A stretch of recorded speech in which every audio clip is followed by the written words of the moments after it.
Hello, everyone. Michael Jordan fans are the best. And today we are live streaming from my platform, NMB Sports, Sports and Fitness Rants, and Rex's platform. And today we've got something special here. We're going to be talking about, is the dominant center back for the NBA? Are they here to stay, or is this just a trend? But as I said, we've got NMB Sports here. We've got Rex here. We've got Robin here. And then we've also got Hoop God here. How are you all doing today? Good. Absolutely. For all of this, for all intents and purposes, I want this to be more of an open discussion. I feel like there's more aspects that could be covered versus how we did it last time.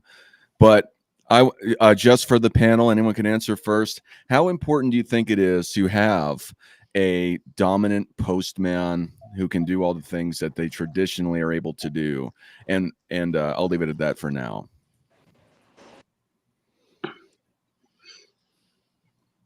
Anybody want to jump in, or want me to go ahead? I mean, I'll go first. That's fine. I mean, obviously, the it's always been an inside-outside game, right? You want layups, you want dunks, you want high percentage shots, and that's kind of always been the thought process, right? It hasn't until like the last 20 years where the thought process has changed a little bit.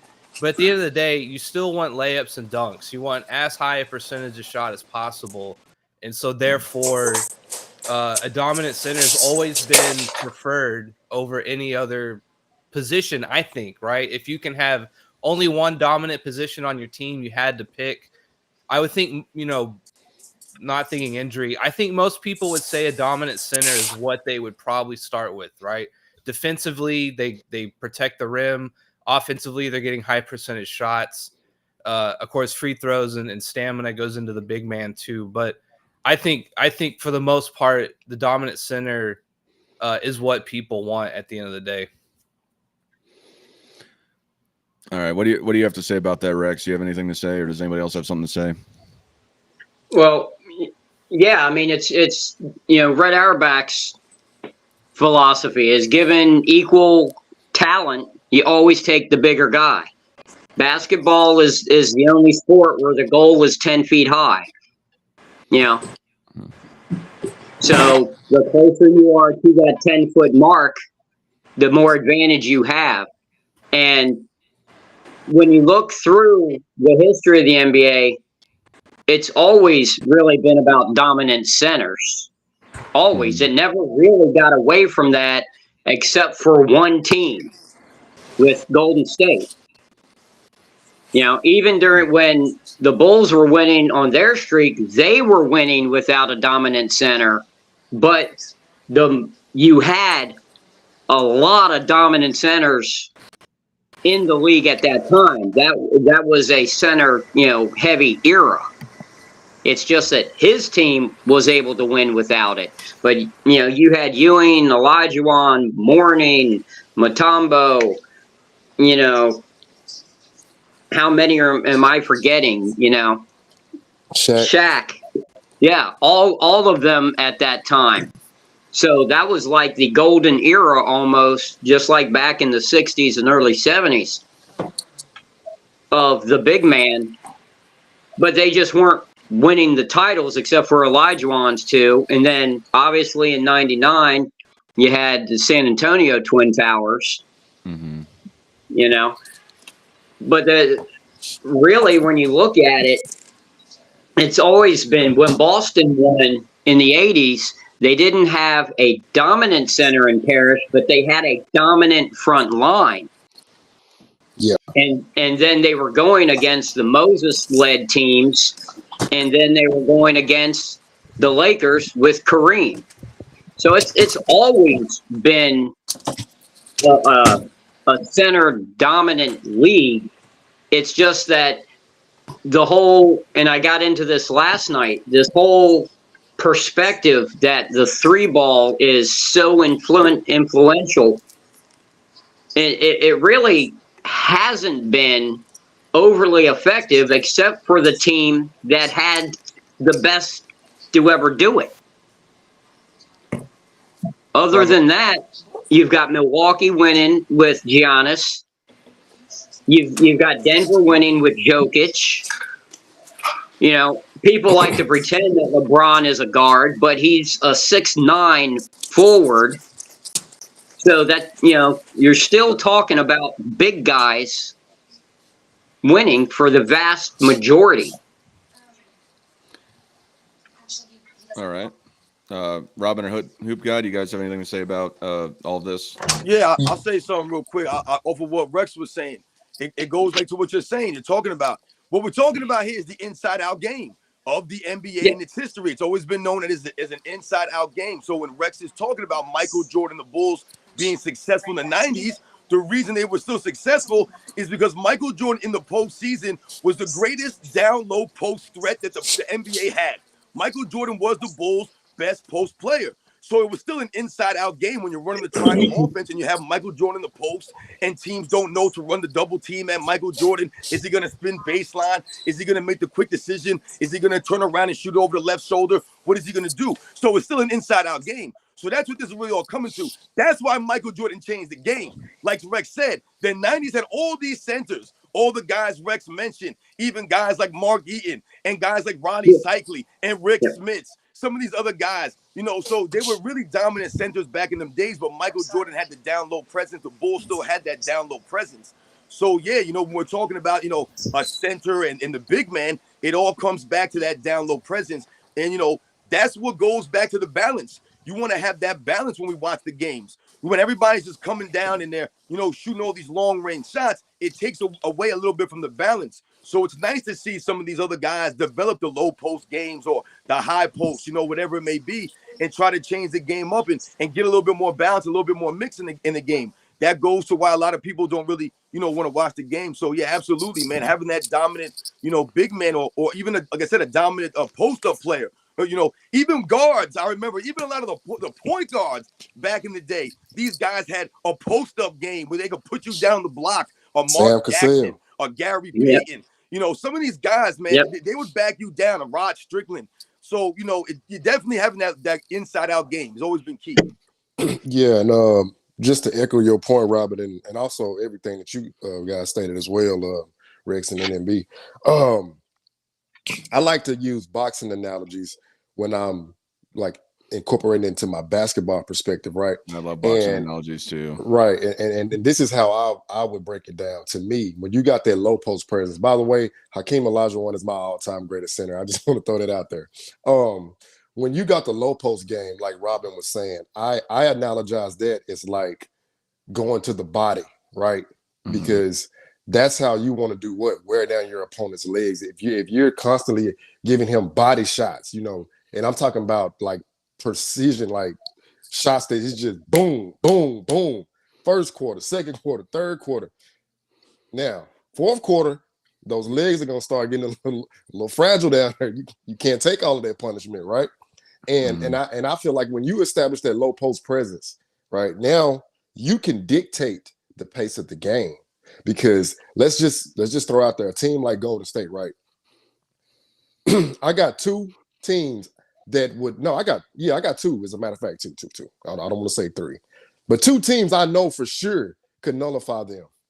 The Twin Towers that Rex mentioned with David Robinson and Tim Duncan, and also Hakeem Olajuwon and Ralph Sampson. I say that because look how they handled the Showtime Lakers. No, I don't think anybody anticipated the 86 Rockets knocking them out. But you know why they did? They had two low post players that could do what? They could score down there, but they could also rim protect. That's the last line of defense. Now, what does that do for your guard, your perimeter guys? It allows them to play aggressive on the perimeter, i.e. Bill Russell. Everybody want to say, hey, Bill Russell had all these teammates. Okay, he probably did. But when they know they had Bill Russell that could clean up their mistakes, it allowed them to play more aggressive on the perimeter because it's like, all right, hey, the big fella got us down there. And see, when you got that low post presence, and I always say this, it opens up for everything else because now you got teammates but your opponents trying to figure out a way to do like, hey, okay, we got to get him off this block. We have to concoct some type of scheme to try to stop their low post production. But now you can open up the mid range, you can open up the three ball, you can open up the ISO scoring based off of you establishing that low post presence with the big man. So that's my take on that one. No, I totally agree with that. I think that's a great analogy because I know when I play and I'm playing against a big man that's just dominating it. I think that's, for me personally, that is more demoralizing than watching somebody get a 3-pointer, because you're just like, oh, in my opinion, playing, not that I'm a, super great player or anything, but when I see somebody who can't be stopped in the paint, I just, like, my heart drops every time I see them get the ball. And it's like, all right, well, that's a bucket. With a 3-point shot, there's things that you can, I think, a lot easier to go and negate things where you got a 3-point shot. But to all your guys' points, yeah, it's an inside-out game in concept, in my opinion. The closer you get to the basket, the easier it is to score. And I think, and I brought this up particularly in the team aspect, because now look at the Minnesota Timberwolves with Rudy Gobert and Cat. They're doing well. I believe they're number 1 in the West. If they've gotten out of that spot, they're definitely still at the top. And it's because they cannot be stopped down in the paint, or they just have these dominant big men that people have gone away for years at this point. They want to talk about skill players. And I had my George Mikan debate a little while ago, and the whole concept of that, why George Mikan was so great, is he could do everything that the little guys could do, except he was taller. Now look at what the NBA is coming back to. Skilled big men that can dominate everybody else, and they're plainly bigger. It's just a matter of fact that size matters, especially in basketball. Shooting 3-pointers, being able to do all these other things, that's great. It's a part of the game. I'm not saying it isn't, but to the point of it is that size matters. And the entire concept, the entire basis of starting from George Mikan is having a dominant center. You guys have anything to say about that before I probe another question or anything like that? Or you got anything to add? Anybody in any order? Oh, no. I mean, whenever you transition, because I'm like right now, my guy is Nikola Jokic, because I've been studying that guy, man. He has not let me down. What do you guys think about Jokic since Hoop brought him up? Well, Nick, like we had mentioned briefly last night, he actually plays a lot like Walton, but away from the basket. Perfect example, Rex. Perfect example. He can be flashy on occasion, just to keep himself entertained, really. But the passing from all angles, every type of pass he's adept at, and then he's an extremely competent shooter.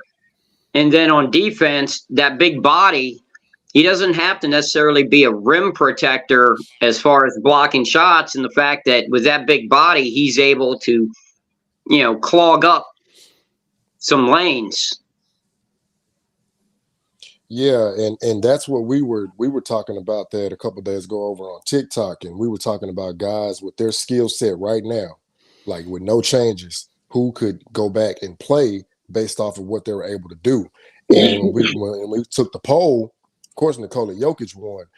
We had some of the guys that was trying to put Giannis up there, which, if you want to say he vacillates between power forward and center, that's fine. But with the style of the offense in the 90s, with the power forward being the enforcer, and then you got the center who's playing close to the goal, it's like, no, they're not going to let Giannis do that. Like, they're going to cut him off and build up a wall. Now, Nikola Jokic, on the other hand, he's gonna bring a different element, because he can play out of that high post, but he also can pass, like Rick said. But his skill work is so phenomenal. He can get his own shot. And I told him, I told all them on there, I said, go back and look at how he dominated Anthony Davis. Anthony Davis is more athletic. He's more quicker laterally. All the athletic metrics, Anthony Davis clears him. But when it comes to the skill set, the IQ, and the intangibles, Nikola Jokic destroyed him. I said, every time I saw Anthony Davis towards the end of the third quarter, fourth quarter, he was over there gasping, because Nikola Jokic was putting that body on him, and he couldn't do nothing with him.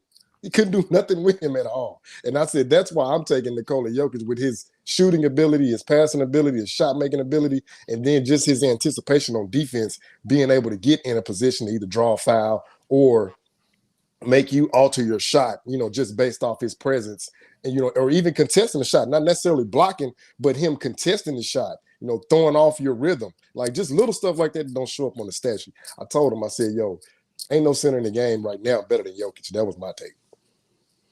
What's your thoughts on that, Robin?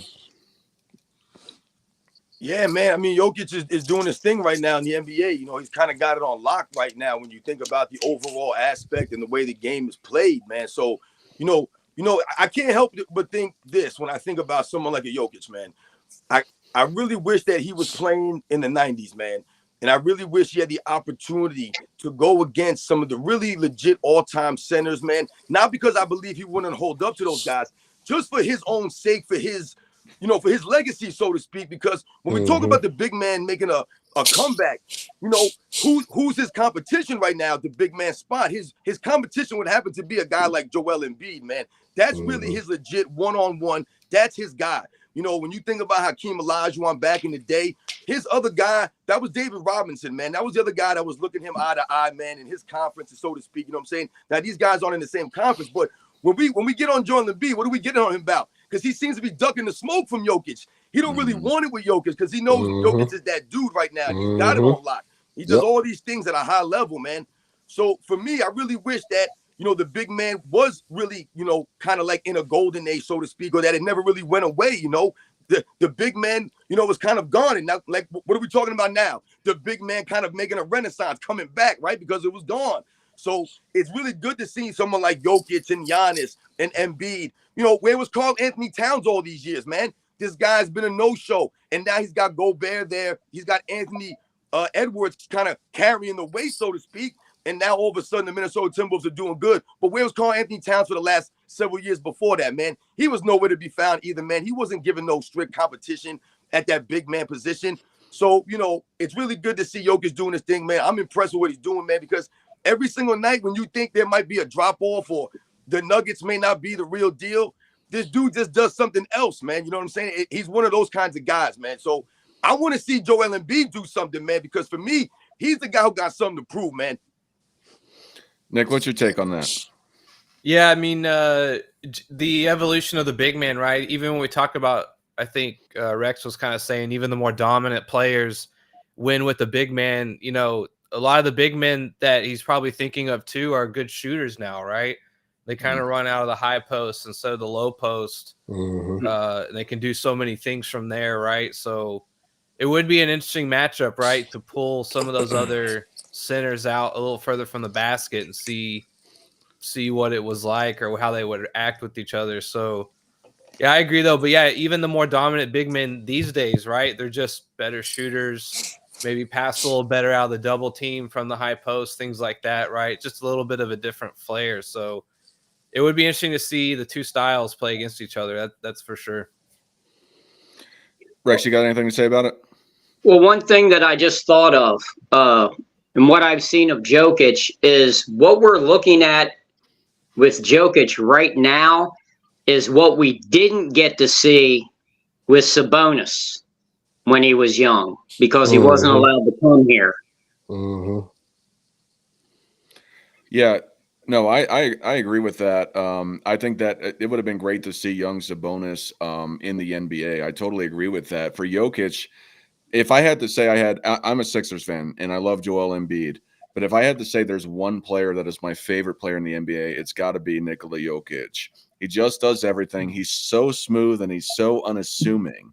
I mean, dude, look at him. He's kind of chunky, he's got, he's weird. He speaks English, but he's talking about riding his horses and having fun after an NBA championship. Larry Bird at center.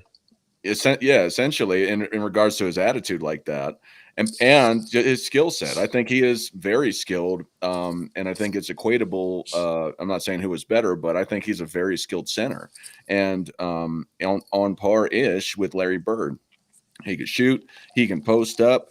I'm not saying he's a super skilled dribbler or anything like that, but he's an absolute monster on the court, and nobody knows how to stop him, just plainly. You guys I just want to say something real quick. Yeah. One last thing, man. This is really what I want to hit home with on this. If you guys know, what have we noticed recently? Guys like Jokic, guys like Luka Doncic, guys like Giannis. What have they talked about over the last several years? About how the NBA is softer than the Euro leagues. This is what they've been saying about the NBA now. They were not saying about the NBA in the 90s and some of these other eras. They would never say that. The NBA players were always known for being more physical than the European players. That's what they were known for. The physicality, the toughness, the grit. The Europeans, they were known for being soft, for coming over here. The Vlade Divacs, these guys, they were the guys who were flopping around the European. They were flopping over to the NBA, these guys. But now, these years later, the Nikola Jokic, these are the tough guys. They're more physical. They're the ones who don't flop around and complain about calls. They just go out and ball. Whereas back in the day, it was the other way around. So that's what we really need to understand here. Yep, and I want to echo your point on that too, bro. Yeah, let's keep talking about it. Yeah. Overseas, the court is shorter. It's not as wide as it is in America too. So that also lends forth to you having to be more skilled, similar to what the early 2000s and all the way through the 90s, where you could actually like hand check guys and kind of guide them a certain way. And this is what and I'm on record of saying this before, and I'm gonna say it again. The Team USA they're not going to win the championship because once again, this analytical basketball is not going to translate in the international play where the court is smaller. They'll let you play a little bit more physical. You can get away with things over there that they don't do over here in America. And I tell these guys time and time again, you're not going to play analytical basketball over here and then all of a sudden just switch your brain and play international. It don't work like that. I said, if you don't practice your habits now, when you get over there, you're going to be in for a rude awakening because they didn't even place top 3. Oh, but they took some of the lower tier guys. It doesn't matter.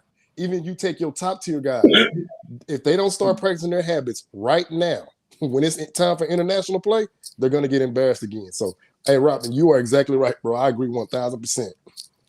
Rex, you being an overseas basketball player back in the day, do you agree with that take? Do you think that what they're saying, or do you have anything to add about it?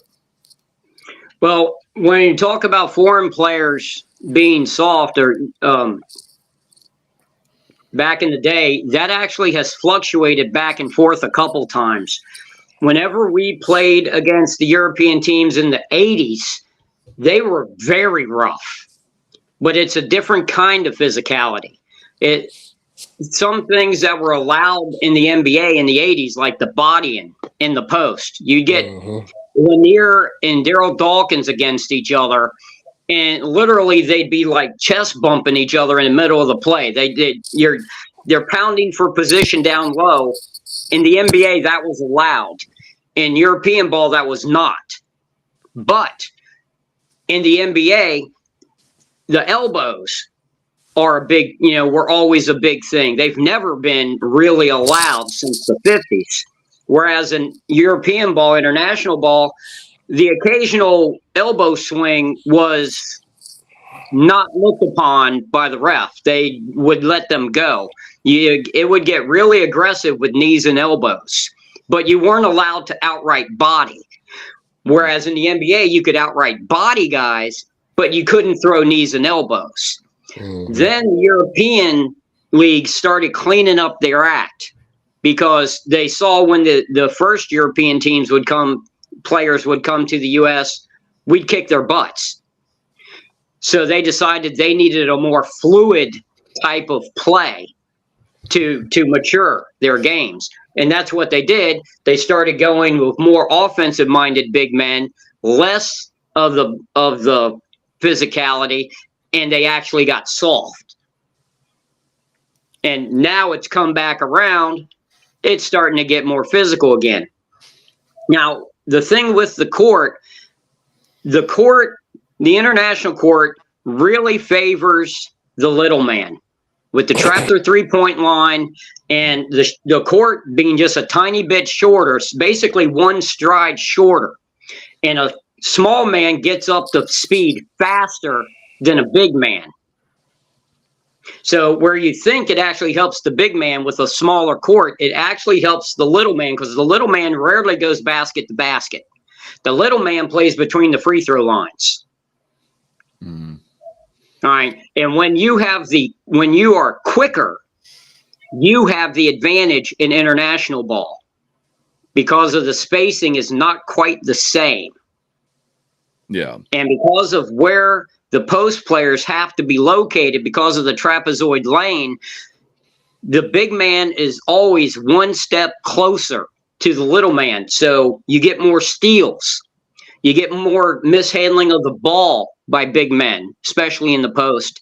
You get more delayed fast breaks in international ball because you'll have a made basket, you'll turn the ball in, throw the ball in, and because of the situation of where the defenders are running to, because of the shape of the lines on the court, it leads to more often getting a one-man advantage getting down the court. Mm. And it's hard to describe without actually having a picture of the court to understand what I mean. But when we're offenses, like remember there was the talk about the bull on the court at Chicago Stadium, Yeah. how they moved it down to the elbow, just inside the elbow, and that was like the point of where the triangle Yeah. Yeah. Mhm. would begin. Well, with the trapezoid lane, it's similar. So the post, you're not posting up where our low block is on a rectangle lane. The post is actually 5 feet swung out at an angle, which brings you not only closer on the shorter court, you're basically 2 steps shorter to get to that point, but you're also 1 step farther out, which means if the defender if your offensive big man gets down there fast and the defensive big man has to cover him man on man, it actually leads to a delayed fast break where you can have a runner streaking right down the center of that trapezoid lane. And you'll see it if you watch international ball, you will see it a lot. The delayed fast break, 2 diagonal passes and a layup in the center of the court. You'll see it a lot. Mm-hmm. And that's one difference. And the guys in the NBA don't, I'm guessing. Now, maybe I'm wrong. I don't know these guys. I don't know how often they practice defending that. I know if you watch the Dream Team games in '92, a lot of the baskets they did give up were exactly what I just described. Because they didn't understand you have to pick up your man defensively at a different point on the court. You have your natural, like all of us know, right? When you're playing, wherever you're playing, your team scores, you get back on D, you turn around or you backpedal to a certain point, and then you stop and you look for your man to D up, right? Everyone does the same, right? Y'all know what I'm talking about. Yeah. You run down the court to a certain spot, and then you turn and you look for your guy to D up. You do that in international ball, and you don't understand the difference that the court shape makes, you get burned. Because you're not standing in a place where you can stop that diagonal cutter from the hash mark straight into the basket because of the trapezoid lane and your guy standing in a different place. And like I said, I don't know if y'all are following what I'm saying without actually having a diagram of the court to explain it. Yeah. Nick, do you have anything to add, or and then Robin put his finger up, but I just know Nick hasn't talked in a while. Do you have anything to add before Robin says something? You're muted.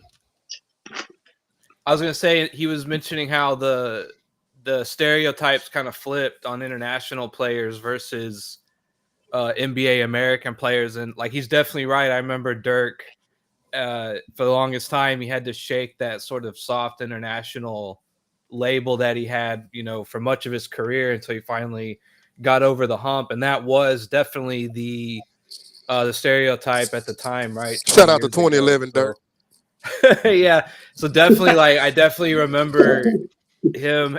That was one of his biggest things, is that he's soft, he won't go down low, etc. Right, and it's kind of turned around where, yeah, Luka on several occasions has said that it's way easier to score in the NBA than it is international play. So, yeah, I was just gonna kind of reiterate what he said, but yeah, international ball, I don't keep up with it enough, to be honest with you, to give a breakdown like Rex just did. That was pretty good.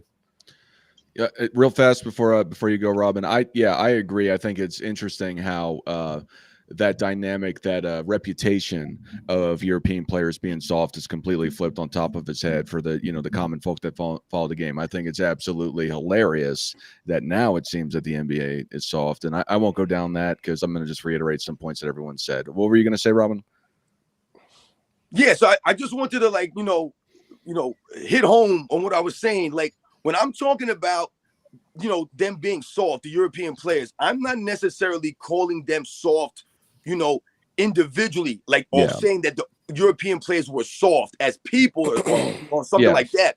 What I'm saying here is that the style of play that the NBA had, that they allowed to be had up until they started, with all this nonsense, what it lent itself is to not allowing people to just come over and play a certain way. So what happened when Rex is talking about how the Europeans, it flipped and flopped? We must remember, oftentimes, the amateurs that the Americans were playing with were children, 18, 19, 20-year-old kids. They were often playing against seasoned veterans of professional basketball for years overseas. So we must understand the mindset that is a complete difference there.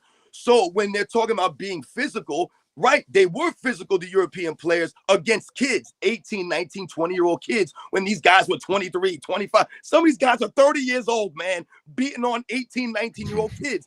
This is what the Americans were going against, and still we were still winning. And what happened when the Americans were allowed to put the professional Americans on the court? You saw what happened. It didn't matter what these guys could do or would do or how great they were. It was obliteration by epic proportions. 40-plus points a game these guys were beating the guys by, man. They were taking pictures with these guys before the game and obliterating them. This is why it was such a big deal when the Americans got the bronze medal. That's why it was like, oh, my God, what are we doing here? Because there's no way, I don't care what these guys are doing when people try to say, well, they caught up to us. I don't want to hear that. That's an excuse that we're allowing right now that should never be allowed.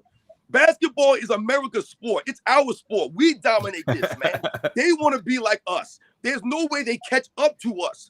We should be the ones to be showing improving all the time, man. But what happens now, the style of play and the mentality of these guys has gotten soft. So what do you have? Guys don't want to show up and compete. Or guys come out, go through the motions, and think they're just going to show up and beat these countries. No. Back in the day, we didn't take it for granted. We showed up and gave it our all. We respected the competition.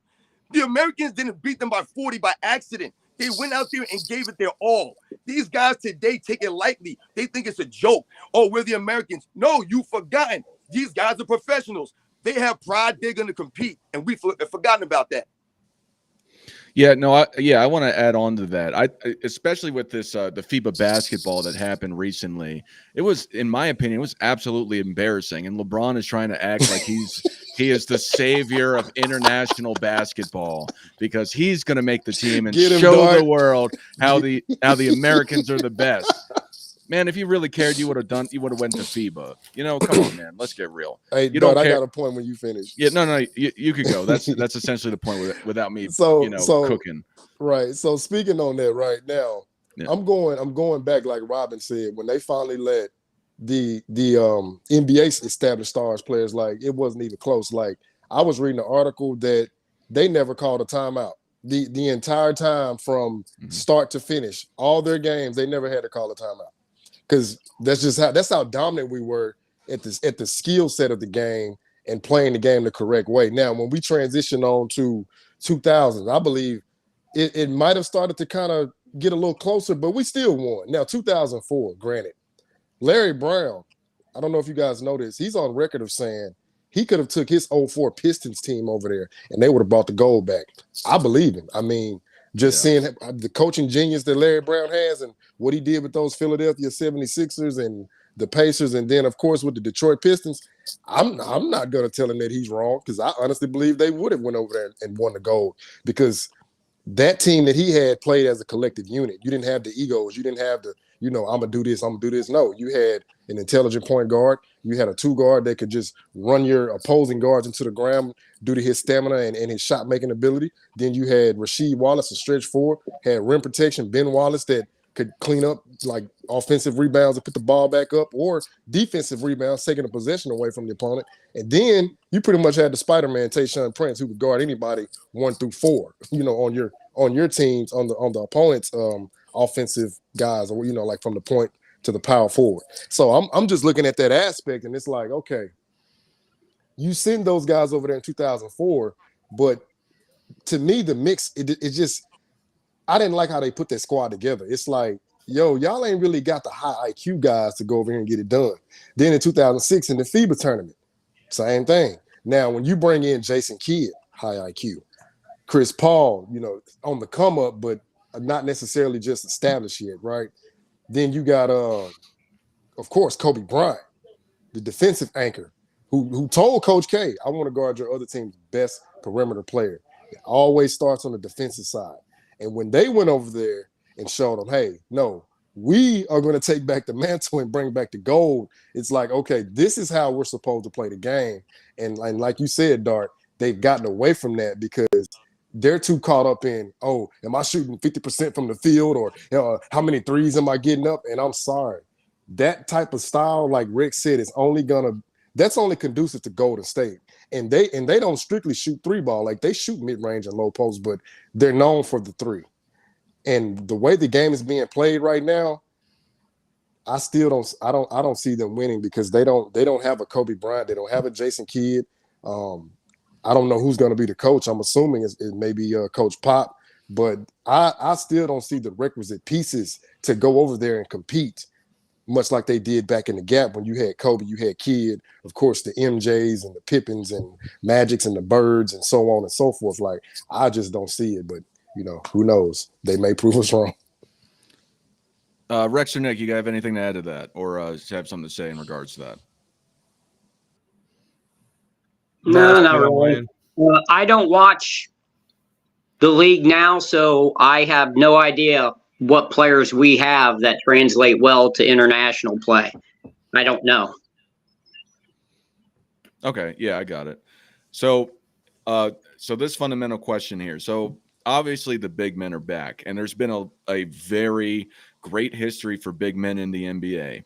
Do you think that this is going to be a long-standing trend, that big men are going to be in the league, how it has been for the majority of NBA history? Or do you think it will fluctuate to a more small man-centric superstar league that it has been relatively for the last, you can even say 30 years? But do you think it's going to transition all the way back and have that trend of the big man being the star of the league, or at the very least, the best player in the league? We'll start with Nick. Oh, that's a good one. There's sort of there's kind of a paradigm, right, where you would say the big man probably has the better odds to win the MVP, be the best player in the league, etc., right? Be the most influential player on the court. Mm-hmm. But most people are not 6'10", 7 foot, right? Most people are 6 foot to 6'5" who play basketball, right? Semi-competitively. So it's sort of like an odds thing where I kind of just lean to the guards still a little bit, because just more people, right? You just get a bigger pool of talent and options of someone just being a superstar like a Jordan or something, being able to do it all both ways, compared to just the rare big man, the rare freak of nature who has everything, but can he stay healthy? Can he be dominant enough? He still has to statistically output and win, right? And there's just less of those guys who are freaks of nature like that. Just as a betting man, I would probably stick to the guards a little bit. I'd probably hedge my bet that way. Rex, you didn't speak up in the last little block. What's your take on this before Hoopgod and Robin get their chance? Well, the big man has always been there. It's just what trends are happening at any particular time where teams decide and coaches decide to focus. I mean, Jokic and Embiid and these guys didn't just trip and fall out of nowhere yesterday. They've been in the league for years. Mm-hmm. They're going to be in the league for many more years. And others are coming up. Wemby came up at first. He was playing on the perimeter, and they were losing 16 or 18 in a row. Then Pop moved him to center, where the 7'5" guy or 4, however tall he is, that's where he belongs. Now he's playing much better. It's always going to be that way. And you don't have to have the athletic freak to dominate as a big man. We've already shown, Moses dominated for years just off pure hustle. Jokic now is not a fantastic athlete. It still comes down to who can play basketball better. It still comes down to that. And if you have two guys like both Jokic and Doncic are both European players. One's a mid-size, one's a big man. They're both at the top of their game right now.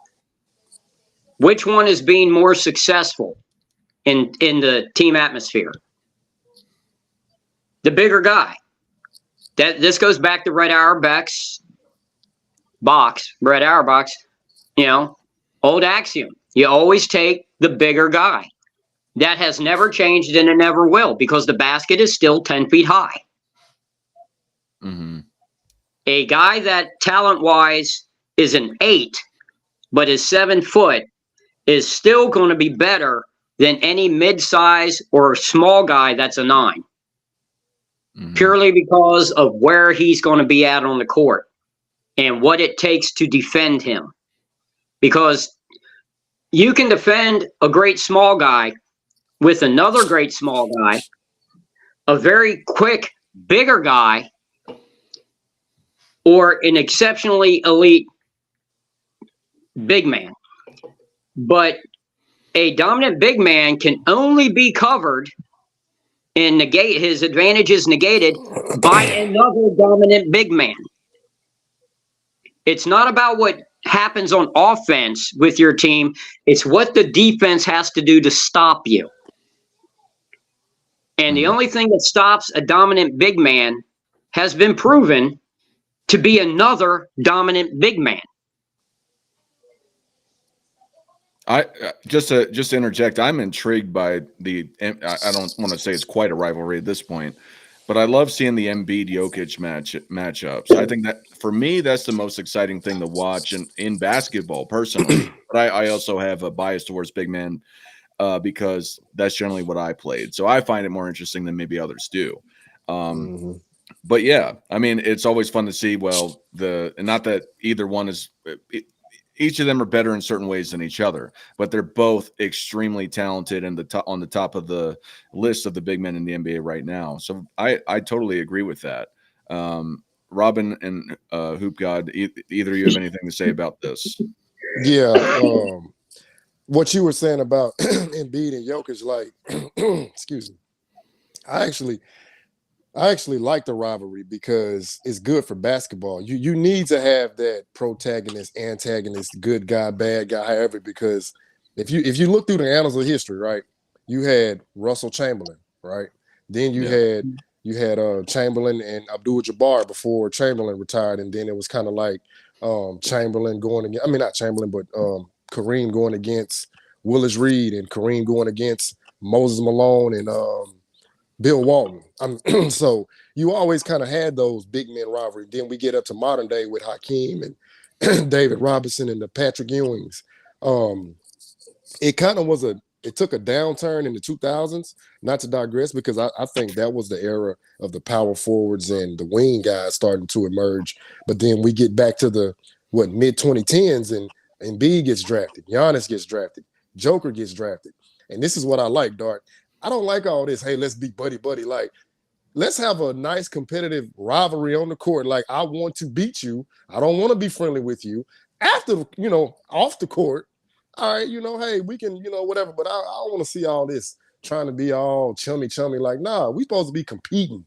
That's what the people want to see, Not being dirty, not being malicious, but just good, healthy competition. And I like that because people are going to watch those games when it's like, oh, we got Nikola Jokic going against Joel Embiid. If you listen to the media when they're not, I would say, politicking for a certain player, quote unquote, they'll actually build it up, to kind of give you that. Oh yeah, I got to check this game out because they're going to start talking about it like I'll say about a couple of weeks, then leading up to that week, then like 2 days before they play, like, hey, we got a big time matchup. We got two giants going against each other.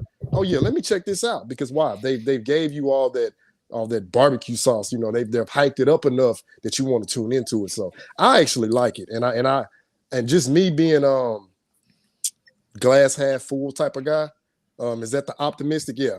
I think the big man is here to stay, because we got Wemby. That's the young one coming up. We got the established big men now, that is Jokic, Embiid, Karl Anthony Towns, Rudy Gobert, even though he's defensive minded, and not to digress, but I hear people say, oh, Bill Russell couldn't play today. I'm like, so Rudy Gobert can play today, but Bill Russell can't? Yeah, I don't believe that. But I actually think it's here to stay, because granted, you're going to have shorter guys, but also you're going to have those guys that come out of nowhere. Like, we probably going to have another somebody they're going to compare to Wemby in the next 3 or 4 years. I mean, seeing that he's made it, how many more is out there that they just haven't discovered? You know, that's how I'm looking at it. But as far as like just the center in general, now that they're shooting threes and they're starting to play a more guard-oriented style, the guys who still play that traditional back to the basket, to me, my perspective, are still going to be the most successful, because they're going to be like, okay, yeah, I can shoot this three, but let me get it going down here first. And then if they start to try to push me out, I can show them, okay, hey, I can hit this shot.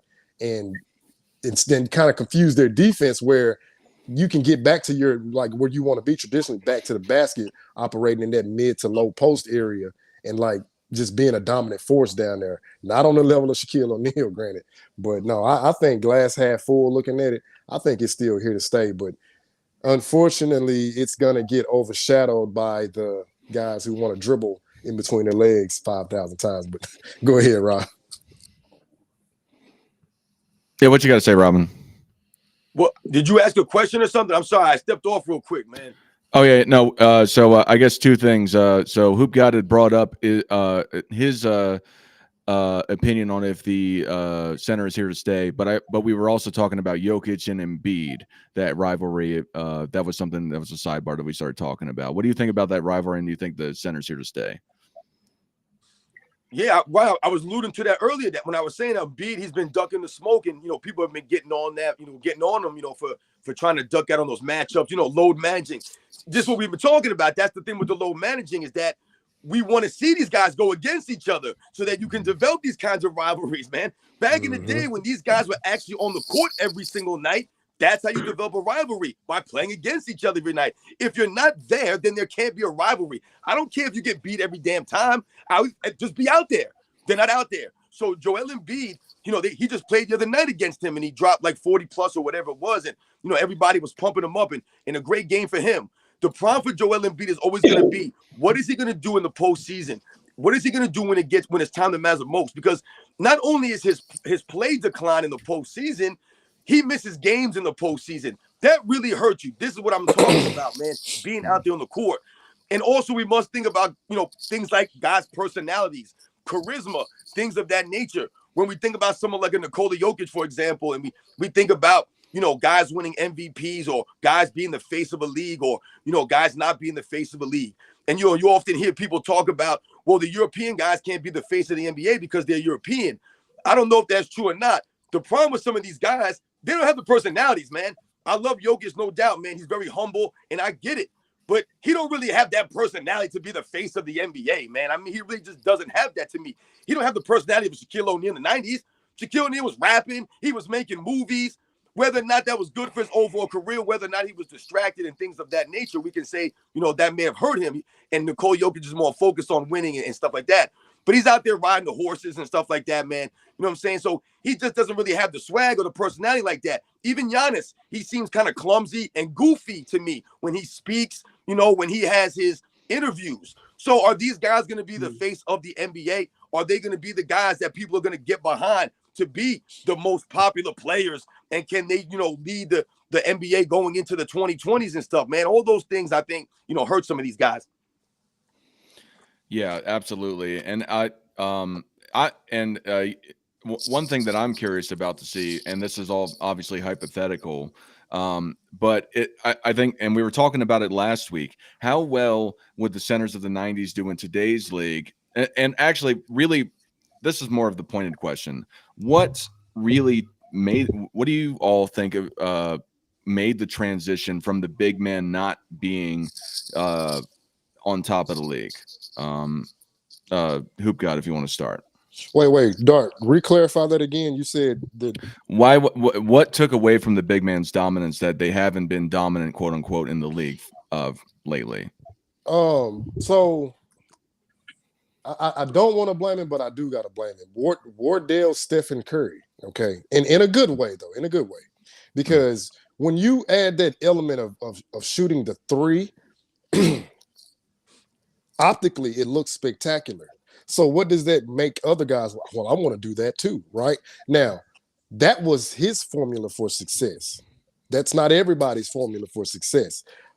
I believe that played a part in it. And then when the league also, the rule change, when it started to get away from the hard-nosed defense and the low scoring averages and all that, and they wanted to open the game up more, i.e. Mike D'Antoni's 7 second or less offense. Now, that worked with a guy like Amari Stoudemire because he could hit that mid-range on the pick and roll, or he could roll to the basket if he was, in close enough and they over pursued on Steve Nash. Now, can every big man do that?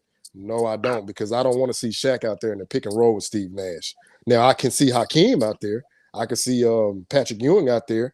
I can see David Robinson, because those guys can hit that shot consistently. But Shaq, no. Shaq, I want you camped out down low, dominate, and put all their other big men in foul trouble. That's how we gonna win. But I think that with the rise of that three ball and the spectacular handle, like Anthony Davis, for example, the guy is literally a center, but he wants to be a power forward and wants to be a stretch forward. And it's like, dude, I get it. You were a point guard and you had a 9-inch growth spurt. You got to understand in your mind, I am a center, okay? It starts in the mind. I'm a center. Tell yourself you're a center. Play like a center. Go be a center. Stop trying to conflate your guard skills with you being a center, because when they played in New Orleans, I honestly think they allowed them guys to do too much. You had him and Boogie out there isoing at the top of the key, and I'm like, okay, that's good maybe 1 or 2 times, but that shouldn't be your primary offensive go-to move. Like, you need to be down low, or y'all need to be playing that low post, high post action. Like, there's no need for y'all to be at the 3-point line. But again, the era we're living in, and it's a copycat league, they want to shoot that 3 ball. But if they're the way I'm going to look at this, if they're dead serious on trying to compete in international play, first and foremost, they're going to have to go back to a low post oriented game, start operating that way and playing that way, and then intermixing the 3 ball in there. But just right now, I don't see it with the American kids, but with the international guys, I believe as long as we got them coming in, I believe the center will do just fine, barring anything catastrophic. That's my take on that. Does anyone have anything specifically to say about that that's really hot? Yeah, I mean, I think some other players too. I go a little further back, and Jordan too, right? Jordan 6'6". People can relate to that. Like, do I have a 40-inch vertical? No, but I can hit a 1 or 2 dribble pull up going left or right. I can hit a 15-foot turnaround, right? A lot of people identified with Jordan too, and in this era we're talking about of big men, right? Jordan put the kibosh on him in a way. He kind of stole their thunder in large part. This great golden era of big men, and the best player was a 6'6" guard, right? So I think him, and I hate to say it, but Dirk a little bit too. I think the thought process of drawing out the big man with another big man who could shoot was also another sort of turn in the revolution in terms of playing a traditional big man style. If we can spread the floor, draw a double team further away from the basket or what have you, right, with that sort of play, I think that also was another nail in the coffin to the traditional big man sort of being forgotten or not looked at as much. And Curry, and of course Curry's like the final boss, right, of what the NBA has turned into, right? So in a good way, like you said. Hey, but Nick, I will say what you've said about Dirk. To give him credit, that was his formula for success. Now, how often are we going to get a Dirk Nowitzki? Because I feel like he's an anomaly. That's what I mean. Yeah, not often, for sure not. Rex or Robin, what do you got to say about this? Go ahead, Rex. Okay. Well, all right. First of all, going all the way back to the merger, when it was ABA and NBA, the leading scorers were big men: Mel Daniels, Kareem Abdul-Jabbar. With the merger, going from the merger forward, the leading scorers were almost always shooting guards, small forwards. Okay, you had George Gervin getting 4 scoring titles in 5 years. You had Adrian Dantley in there with 1, then getting 1 after. Then you had Bernard King. Then you had Jordan come in and getting all of his. All right, those were the guys that were the scoring champions. They were the ones that could do the most offensively individually.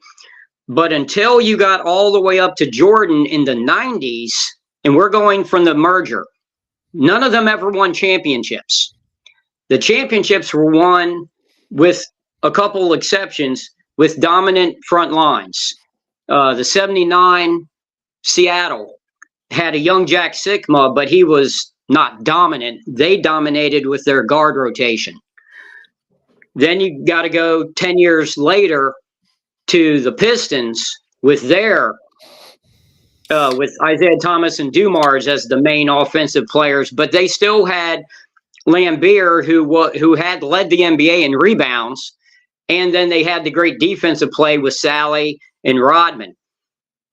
So the big men were always winning. The mid-sized guys were always individually exceptional, but it wasn't until Jordan that a team with the exceptional mid-sized guy started winning multiple championships. And at that point, it's a copycat league. At that point, GMs and coaches started looking for the next Jordan rather than the next Akeem. They saw it as this is a progression that's going to happen. But none of them had Tex Winter.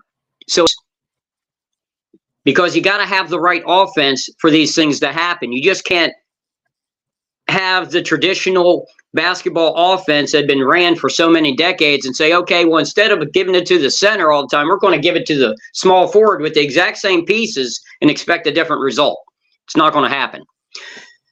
So the big men upstairs started changing what they're recruiting for. And that's where we had mentioned the other day about they stopped filling the benches with exceptional basketball players who were maybe a little slow or a little small, but were great basketball players. And they started filling benches with a bunch of mid-sized guys that were outrageously fast, outrageously strong, with high vertical leaps, hoping that they could teach them 1 or 2 skills along the way, drafting these guys on potential. Okay? That's the way they went with it. And then, like you said, then Steph walked in, and now they're all talking about the 3-ball. It's so efficient. You got to do the 3-ball, 3-ball, 3-ball. But now, like I had said, we've had that whole 3-ball thing for like a decade now. And the only team that's actually succeeded with it is the one team that has the greatest guy ever at doing it. No other team that fashioned themselves in that way has been able to beat the big man teams. So now you're starting to get the reckoning of the front office again, where now they're saying, you know what? It's not working. Look at who's been winning lately. Look at the MVPs lately. Embiid, Giannis, Jokic. You know? And the next big centers that are coming up to the NBA in the next couple years are Canadian, and they're back to the basket big men over 7'3". That's what's coming into the league next. Okay? So look for that. And then there's a younger guy, I believe he's Australian, that is also looks like he's I mean, he's still young, so we don't know, but he looks like he's following that same path, and he's a back to the basket big man. So you're going to start seeing it come back. It's what has always predominantly worked, because like I said, the basket's 10 feet high. No other sport is the goal 10 feet above the ground. So that changes the dynamic. Taller guys have the advantage. And then you get the guy like Jordan, who, like I said, if you have an 8 as a center, it takes at least a 9 or a 10 to beat him as a wing player, because you just have to go up against that height. Well, Jordan is the 10. He changed it, but only for his team. They thought it was going to be a new thing. They get Anthony Hardaway, they get Grant Hill, you get McGrady, you get these guys in here, Kobe, and they think you're going to be able to mimic what the Bulls did with Jordan, but it didn't happen. They still had to have the big man. They realized, they thought they could copy Jordan's dominance. They couldn't. There's only one. They thought they could copy Steph's dominance. They can't. There's only one. So now you're going to start seeing them going back to the traditional big man, because it all goes in ebbs and flows. I got you. What do you got to say about this, Robin? I mean, listen, it's Michael Jordan. He was the one who changed. Listen, Michael Jordan changed the game, guys. Let's be honest about this. He's the answer here. When you ask, why is the big man not around, or why is he coming back, so to speak? He was gone because of Michael Jordan. He was the guy who came in, who was selected third.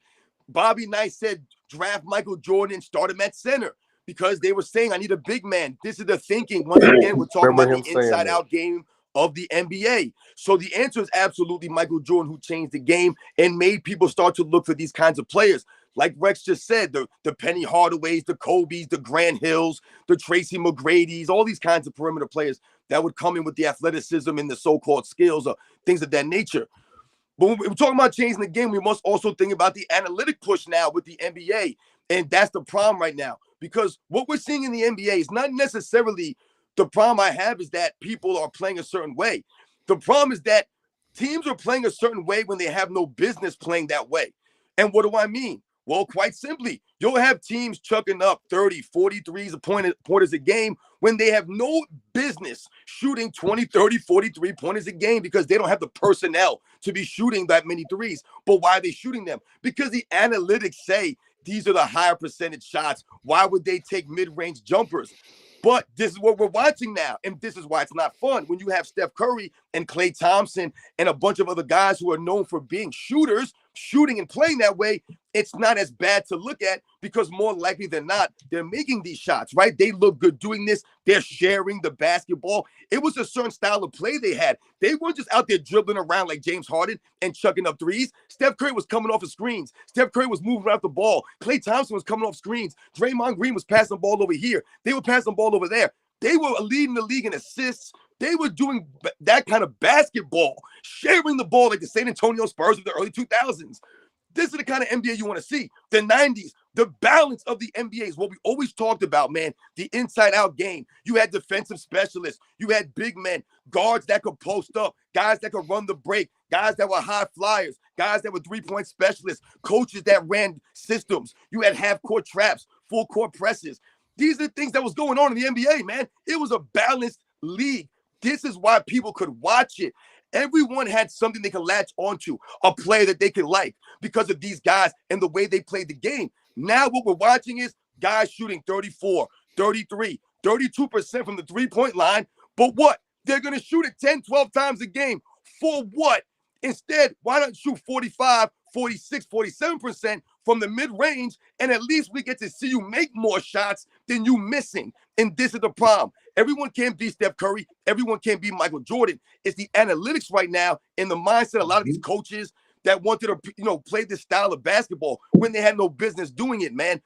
Play to your personnel, and the game will be much better. So if guys are going to go back to post-up games and things of that nature, go back to the mid-range like a Kawhi Leonard or DeMar DeRozan, some of these guys, then that would be great for the NBA. I want to add on to that. Yeah, it's absolute. Yeah, yeah. You deserve a round of applause for that. That's Yes, the best sir. one today. Yes, sir. Yep. That was the best one today by far. Yep. And I want to slightly piggyback on Coming it. from Rex, that means a lot, man, for real. I want to slightly piggyback on that. It's absolutely because Michael Jordan dominated. That's the key word. He dominated the league, and he was so relatable with the marketing, with the shoes, the things that you can be like Mike with. That all of that made Michael Jordan so much more attractive, and people just wanted the next Michael Jordan. Even LeBron James now, it was called the next Michael Jordan.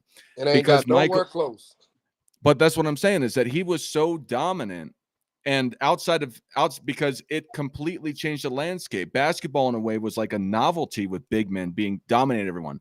Let's see the Giants dominate everybody. And then Michael Jordan comes along and he makes it relatable and outside with the culture, like I just was talking about with the shoes, the commercials, the branding, everything. The domination is what, and it not that Michael Jordan's a small guy, but in respect to the novelty of him beating the giants that were in front of him, it made it so much more impressive and so much more relatable. So I won't take too long on it, but I just wanted to add that for emphasis. It's the domination of Michael Jordan that made I feel that trend happen and it be more relatable and people wanting the next thing like that. With that said, I think that the big man is here to stay. Does anybody not think that the big man is going to be here to stay? Or a sidebar question, which I want to relate this to. Do you see somebody that will be nearly as impactful, impressive, popular, and influential as Michael Jordan coming up in our lifetimes? Let's just put that kind of metric on it. I don't want to say ever, but in our lifetimes, do you think somebody will be like Mike coming into the league that will transition away the game from the big man, which I personally think, and I think we've all, if I'm not mistaken, have said that the big man's here to stay. Do you think it will transition back ever in our lifetimes? Let's start with Robin. You were on a hot streak there. Yeah, no, I'll go real brief though. Listen, man, no one's gonna duplicate, Michael Jordan level success. That's just the honest facts, because when we talk about when Michael Jordan came into the NBA, it was literally a perfect storm. That's why I say a lot of times Michael Jordan was really meant and born to be the greatest basketball player of all time, or viewed that way by many people, because he came in at the perfect time. In the 90s, that crossover with the 80s into the 90s, man, there was no better time for you to come in and take over, right? Now, Michael Jordan had to come in and be that guy, right? He had to live up to the shoe deal. He had to make us want to be like him, right? So he had to also live up to the end of the deal, but he came at the perfect time. So I don't think anybody will duplicate that level of stardom. I mean, because let's think about it, to be honest here. To this day, Michael Jordan is literally the only superstar level person. I'm talking about person, not athlete, person, who does not really promote themselves on social media, never has, and somehow, some way, gains in popularity every single year. He doesn't fall off or stay at a certain level. Michael Jordan's legend just keeps rising and rising, even with the little kids. I work in an elementary school, man. I see kindergartners, first grade, second grade. They all get the Michael Jordan sneakers on. They're wearing the Michael Jordan 23 brand gear. They've never seen this man play basketball, but they know Michael Jordan. But all that being said, I really believe someone like a Nikola Jokic has the chance to be that guy as far as what he can mean to the changing of the guard, so to speak, and maybe transitioning the game into this, what we're seeing now. We're doing this segment right now on this kind of stuff, so the man's got 2 MVPs already. You can argue he could have won 3 in a row. And like you said, the way that he's kind of dominating a lot of these analytics, the quote unquote analytics of the game right now, is really unheard of, because we know they didn't keep these stats for guys like Will Chamberlain and Bill Russell. So he's in essence doing a Will Chamberlain right now in this kind of era, if you think about it, what he's doing. So I think he could be that guy, but he doesn't have the personality to be a Michael Jordan. I don't think anyone's going to have all those things combined to really surpass what Jordan, meant. Absolutely. What do y'all have to say about it in any order? I think resume wise, absolutely. I think someone could winning essentially 6 straight is going to be hard to do. But if someone won 7 and 10, 7 and 13 years or something like that, and, put up the Gotti numbers, which I think is possible, I think his resume is possible to beat or to be argued against. In our lifetime, someone might do it. The icon that is Jordan, that's hard. That's going to be really hard to do. That's the one I don't feel very confident about. But could paper someone put together some kind of resume that beats Jordan in our lifetimes? I could see that one. It'd be very hard to do, but in terms of the icon that Jordan is, I just think there will be Jordan, and then there will be anyone else who's in his sphere, right? Is kind of how is the best you could do, right? So, you're never going to beat the icon that Jordan has become, the shoes, the image, all of that kind of stuff. So, retiring and coming back, right? Like it's just crazy stuff, right? It's all just crazy stuff that he did. But on paper, yeah, I think it's possible, but the icon, definitely not.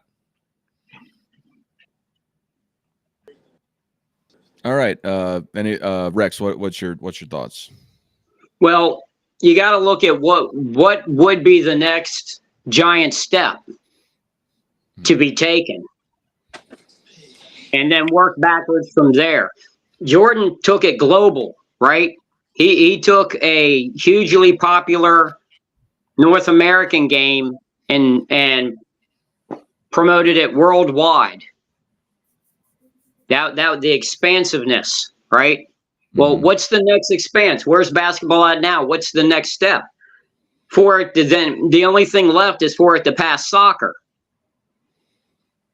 And that's a major, major achievement. To do that, it can't be an American player. American player is not going to grab the world like that to overtake soccer. It's going to have to be a foreign player. It's going to have to be a player that is able to do things athletically that we haven't seen before to catch people's attention. And he's going to have the success, which means he's going to have to be fundamentally sound, durable, healthy, and not get into trouble. That is a huge, huge undertaking. And I don't know if that human being will ever come around. Because even if the player comes around with all those credentials to pull the game to a whole new level, he has to be a basketball player and not play another sport. And anyone that's that adept will be adept at every other sport as well. So the odds are just so astronomical. I mean, look, you had Mike in first that made the game a popular game. You had Dr. J that made basketball mainstream, but it was still at the bottom of the pecking order of mainstream sports. Then you got Magic, Bird, their rivalry. That brought the NBA to the forefront. Then Jordan took it global. It's been global, but has it really gone up from there? Has the popularity exceeded where it was with the Dream Team overseas?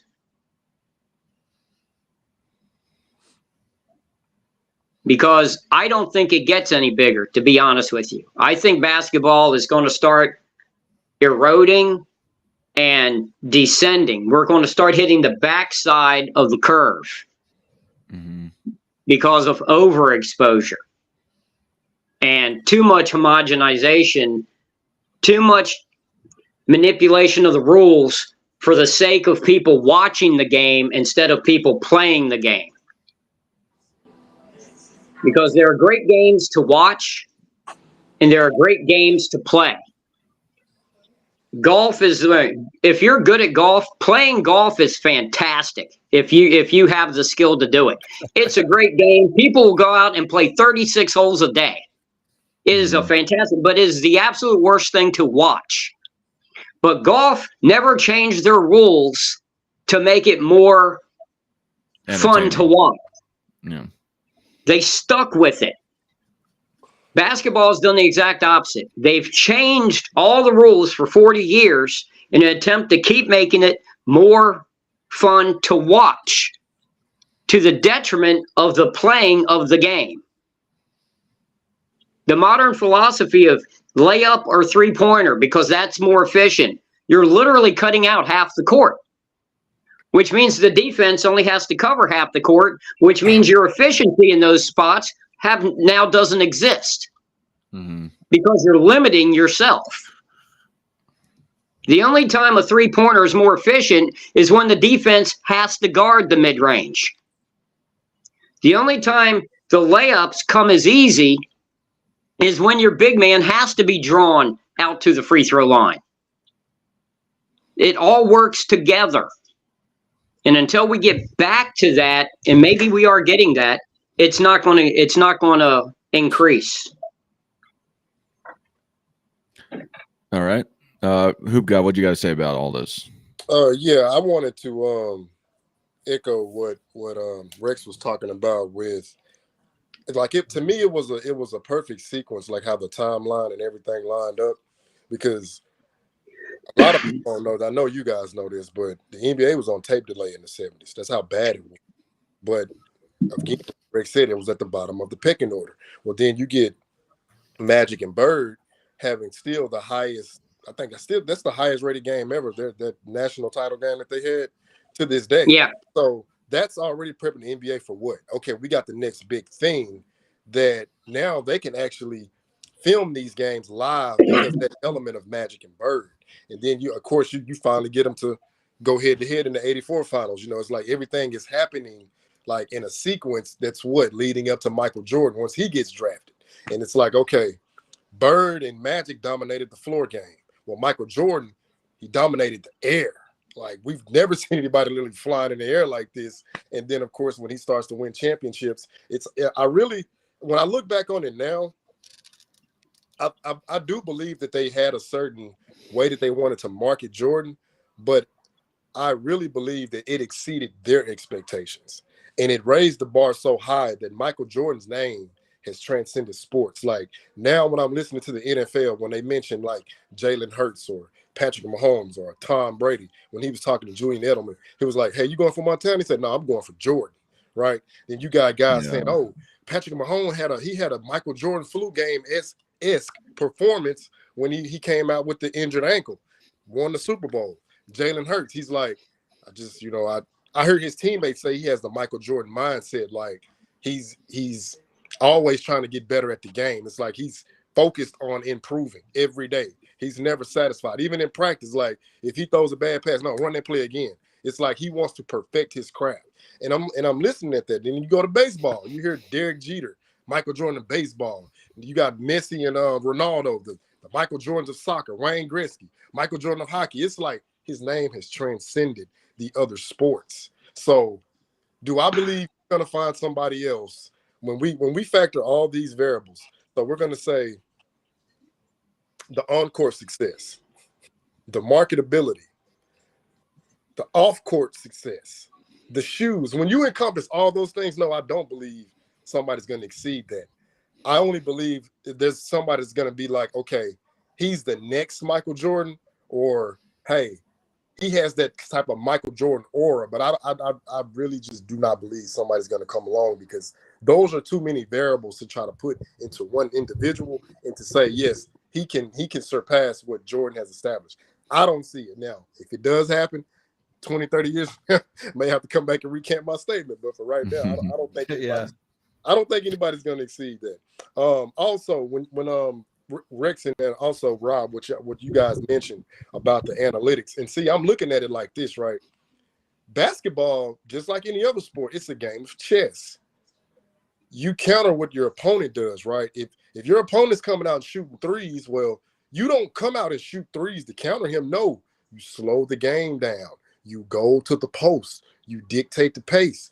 You incrementally do what? Take the momentum from them. But if you come out like the Rockets and like the Cavs in 2017-18 and try to outshoot your opponent, you're going to lose. Flat out. Like, you're not going to outdo your opponent at what he does best. Because if you look at the New England Patriots, I never liked the Patriots, but I can't knock their success. What was their number one motto? I'm going to take away what you do best. The greatest boxers, what do they always say? I'm gonna take away what you do best. So now if I take away this 3-ball, what can you do now? You haven't practiced the 3-ball, so now you're like the deer in the headlights, like, well, what do we do? What do we do? Well, if you've only been trained to just take threes and layups, you're gonna keep doing that, but you're gonna lose. Because a team like the Spurs, they're gonna capitalize off of your mistakes. A team like the Warriors, capitalizing off of your mistakes, because you're only dead set on taking threes and layups rather than diversifying your offensive attack and getting into the pick and roll and the high post and low posting and mid-range and countering what your opponent does. See, when you can mix up your attack, your opponent don't know where it's coming from, but if they know, okay, this team just want to shoot threes and layups, well, we can stop that. Like you said, Rex, they're limiting their offensive options, so it's gonna make it easier defense. And then when you guys mentioned about the advanced analytics, one of the things I like about Jokic, he doesn't care about that. He's dominating the advanced metrics, and he could care less. It's like if the reporter says, "Hey, Nikola Jokic, do you know you've been having 8 games of consecutive triple doubles?" Okay, are we winning? That's what he's concerned with. Are we winning? I don't care about all these numbers. Unfortunately, we got these guys in the league now. Their whole motto is, I got to keep my numbers up. I got to be efficient. I got to do this. Go ahead. You're not going to win. The guys. Yeah, but we got to be fair now.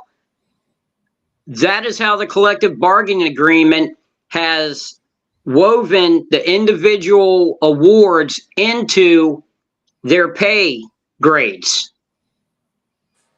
Okay, that's not the individual players' greediness. That's how the Players Association has bargained for their pay.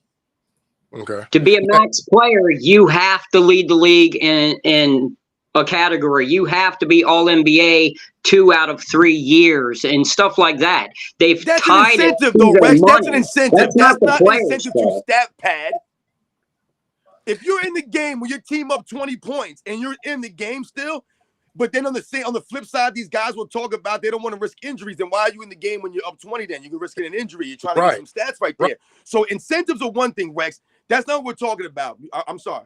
No, you're good. But see, that's my thing. Like, when you got the guys who don't care about all that, to me, this is just me, I'm going to watch them because I know they have a winner's mindset. Now, I know they do have certain collective bargainings, like that you got to meet these marks. And I do understand it to a degree. However, the guys who are going out there just to play to win, I'm going to watch them because they're giving me a better product that I will sit down and look at, like much like Rob said, versus a guy who, oh, we're up by 20 points. Well, let me make sure I'm keeping my point per game average or my point total output. Like, nah, I ain't really interested in that because to me, that's an eyesore. That's what's turning the viewers away. Like, I don't want to see that. I don't want to see that. I want to see competitive basketball. These guys going out there, laying it all on the line and may the best man win. I don't care about a guy going out there, hey, how are you doing in the finals? Well, I'm having a triple-double, but you're down on 3.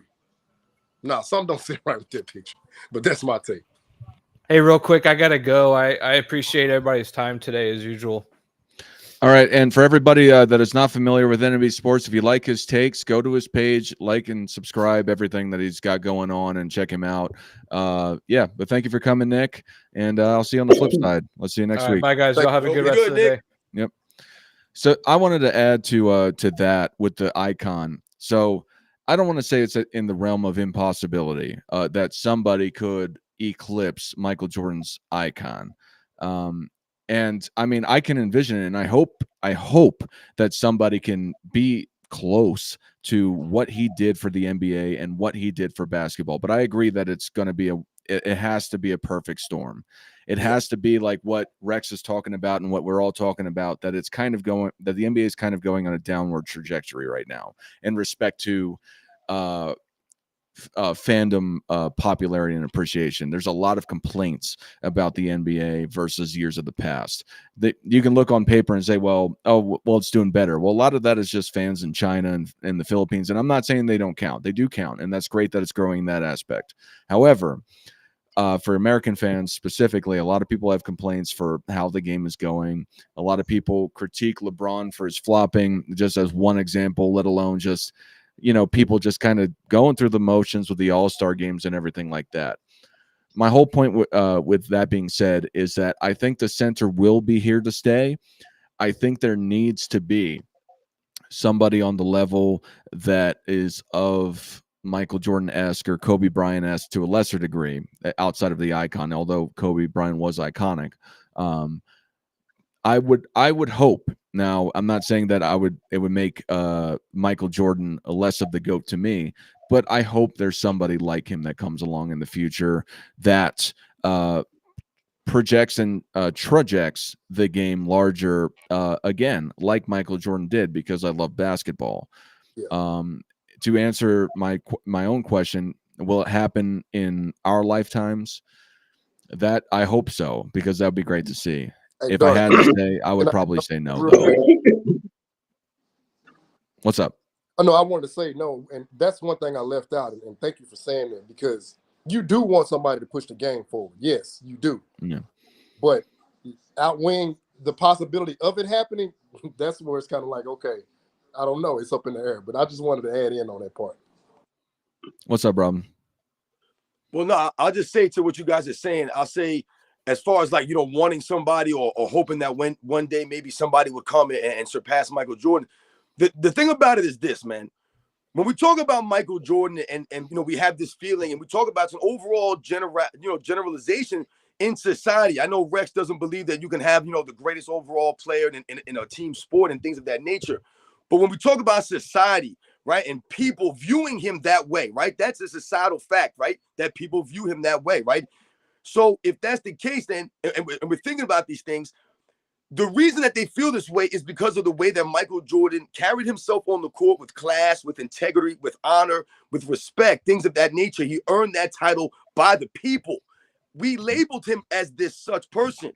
So it's going to take a hell of a lot to eclipse him. And I don't believe that it's wrong for us to say or to feel that if we're going to put Michael Jordan up there, there's a reason why he's up there.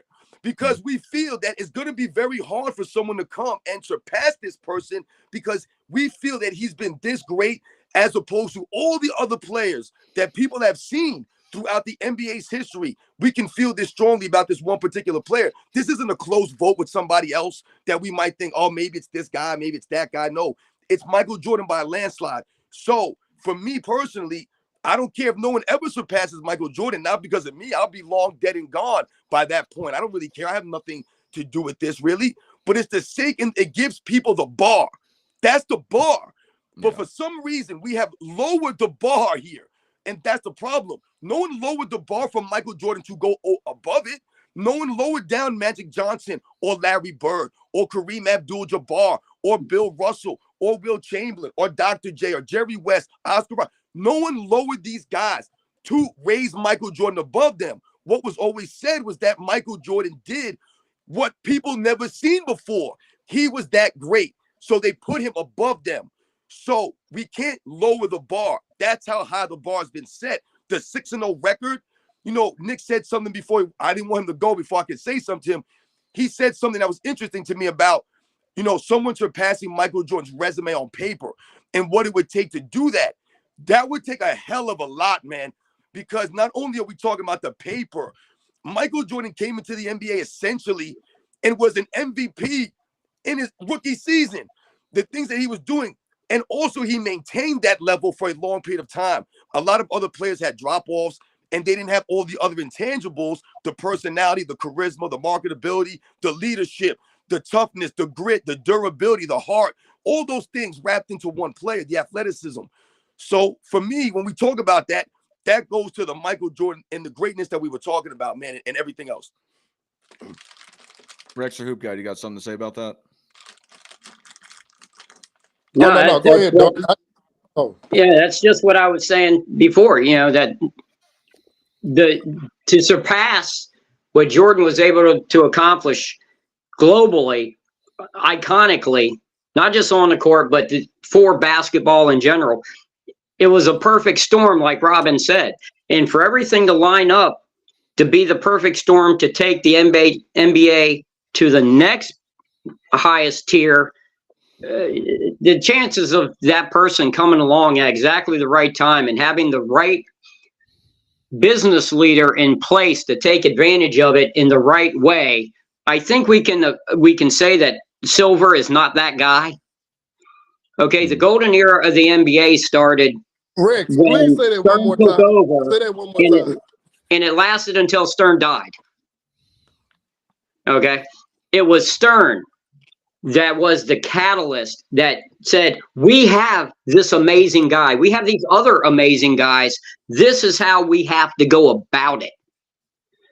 You know, there were other great, amazing players. And it's, you know what I mean? It's you got to have the right guy to be able to take it, not take advantage, but to capitalize and know how to promote these things correctly. I mean, Silver learned from Stern, but a lot of the stuff that he's doing these days is very un-Stern-like. He's too progressive. And it's not growing things. You know, you gotta have everything. It's gotta be like Robin said, the perfect storm. You gotta have everything in place. And I just don't see it ever happening again. It was a once in a not only lifetime thing, not lifetime of the people watching, but lifetime of the sport occurrence. You know? But you know, I just don't see it. I don't see it ever happening. Basketball has hit its peak, and they're just trying to hold on, trying to prolong it, keep the money coming in from a business standpoint. But the fact is, you get better basketball going outside down to the local park. Yep. Hoop got it. It seemed like you want. I know you were saying some stuff. You want to add to this? No, I was when Rex said that is not it. I was saying, Rex, please no. Silver, number one, there's a time and place to be progressive, but he's too progressive. There's something traditional. There's certain standards you got to keep tradition. Now, and the players shouldn't have a voice in certain things, yes. But if you allow them to start doing too much, it's going to start affecting the bottom dollar, i.e., this in-season tournament, all this other stuff. They don't even compete like they used to. There should be a standard there where it's like, hey, if you guys are not going to come out here and put out a product that we know is going to galvanize the viewers, okay, cool. We finna hit your pockets because we're not going to do this, right? You guys can have a voice, but you also got to understand there's a hierarchy in place. Follow that mode like they did with Stern. It never fails. You're going to see it, and it's going to be a dramatic, like you're going to be like, oh my God, what's happening?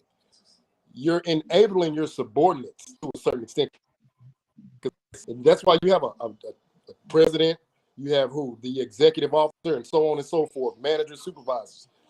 And I don't see that right now. And I believe that's one of those the biggest reasons why. And I'm glad you hit on that.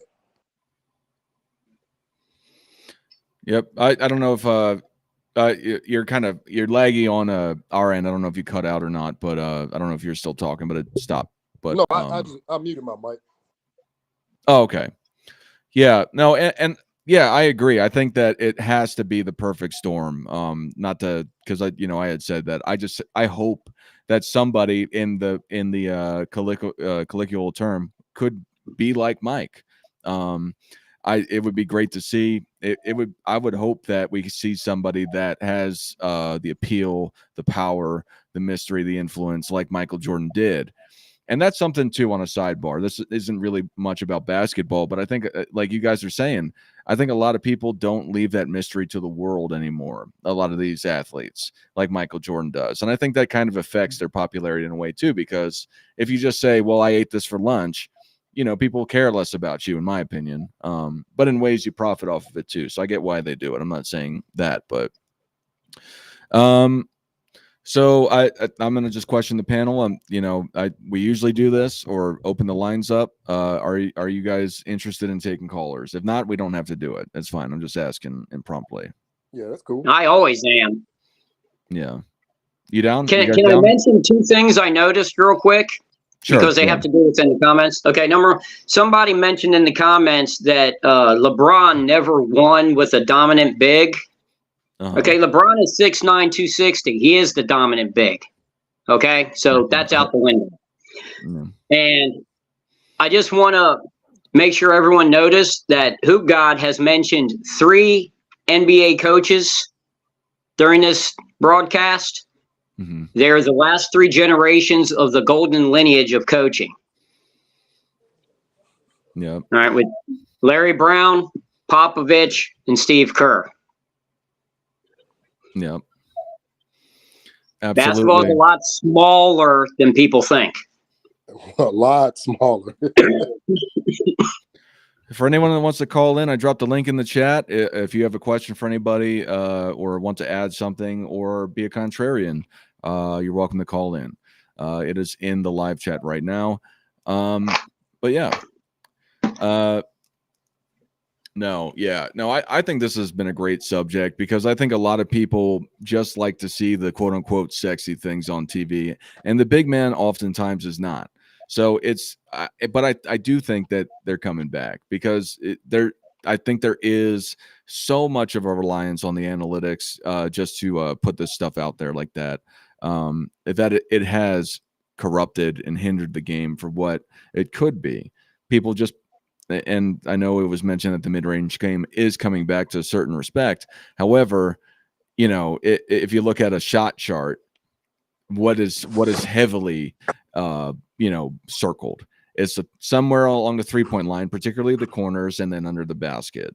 So, I'm happy that it's coming back in some respect. It doesn't seem like anybody is wanting to call in so far. We have a lot of people in the room. I think this is the biggest. And I like this restream that, Nick and Robin. And I'd have to say, I'm sure a majority of these people are Robin's fans.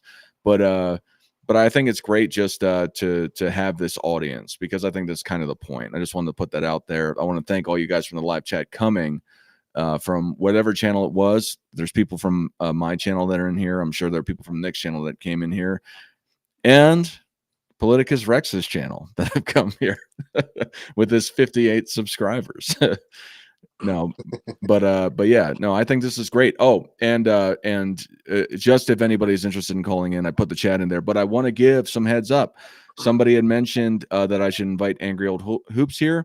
I have invited Uncommon Sense, and as of right now, we're in discussion, but we're looking at the Sunday of, I believe it's February 4th. So that's somebody else that is, fairly popular on YouTube that will be coming to the show soon. And I am interested in reaching out to Angry Old Hoops and others. I like to classify myself as the Nick Fury of Michael Jordan fans to collectively get a Michael Jordan YouTube channel powerhouse together like the Avengers. Anyway, yeah, but I don't know who that is. Uncommon Sense? No, okay. Fury. Oh, Nick Fury. He's a comic book character. It's Yeah, he's from the Marvel universe. Yeah, he put the Avengers together. That I don't know if you know who the Avengers are, but he collects. He organized a superhero conglomerate that's saved the world and universe and all that sort of stuff. Hey Dart. I think you would have to consider us like the Avengers and DC combined because we got so many heavy hitters. That's fair to say. No, you're right. I agree. I just don't know who the Nick Fury in DC is. I know they have the Justice League, but I don't know if there's an actual guy like that. But I've dropped the link. I mean, we've got 53 people at least in this room. Hey, let me say, can I say something real quick? Yeah, absolutely, dude. Yeah. About what we've been talking about. I just want to go back to what we were saying when we were talking about the stats and things of that nature and guys and how they play. And we're talking about how the game has changed.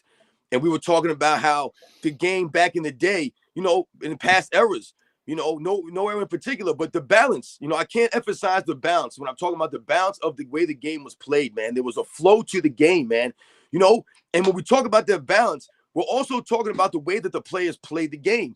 They all knew their role. See, when we was growing up, man, we used to talk about role players.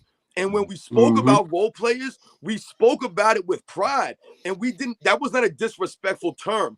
There was nothing wrong with being a role player and playing your role and helping your team win by playing your role to a certain level, right? So when we talk about these guys and we talk about stats and guys' numbers, and some of these guys don't have numbers, and you hear people try to denigrate some of these past players, what do they point to? Their lack of statistics or their lack of accolades. That's because they played their role. They didn't go and do anything that they weren't supposed to be doing to try to jeopardize the team's consistency and the way that they were trying to approach the game. So they played within their role, and they did that role to a T. So when you look at their numbers, it may not jump off at you, but when you watch the game, the impact was there for them. So, for example, when guys are overplaying at point guard, let's say, right, he's running up, they're going to run a play, right? The coach calls a play out. So the man who's guarding the point guard is overplaying him. He has his back to his man. He's dribbling the ball like a Mark Jackson or somebody. Mark Jackson's going to run that damn play. It doesn't matter if the man's overplaying him, where maybe he can go right by him now because the man's overplaying him. He's going to run the play. It doesn't matter. So he's going to run the damn play. They're going to run their play. Things like that are going to happen. He's not going to do something out of character because the guy's overplaying him, let's say, on the perimeter. He's going to run the play. When you had guys coming off the bench and they were the sixth man, let's say, and they were going to come in, these guys had different roles. Not every sixth man came in and was going to be Vinny the Microwave Johnson and score 10, 15, 20 points in a couple of minutes and get hot like that. Not every man's going to be a Manu Ginobili coming off the bench. Some of these guys were going to come in and give you the heart, the grit, the hustle, the rebounds, the dirty plays. You know what I'm saying? The PJ Browns. Some of these other guys in the history of the NBA, these guys have come off the bench. We talk about a John Sally for the Detroit Pistons. He wasn't a starter. He's coming off the bench, and he's doing other things. He's impacting the game. These guys played their roles, man. So I can't emphasize this enough, man. We talk about the balance of the game and these other eras. These guys, they played their positions, man. These guys were not 7-footers standing on the perimeter like a bunch of idiots, man, digging in their butts, man, because this is what the analytics is telling them to do. They played what they were supposed to be doing, man. And it pisses me off when I see a lot of this nonsense about people crapping on the past eras, and they go immediately to these guys and their lack of accolades or their lack of statistics, but they're not understanding how the game was played.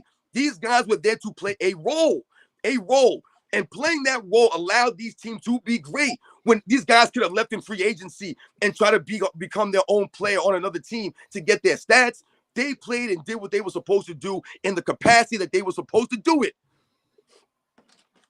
Yep. Yeah, and then another guy I like to mention because and let me admit my bias because I had to go research him. I'm talking about Bill Russell.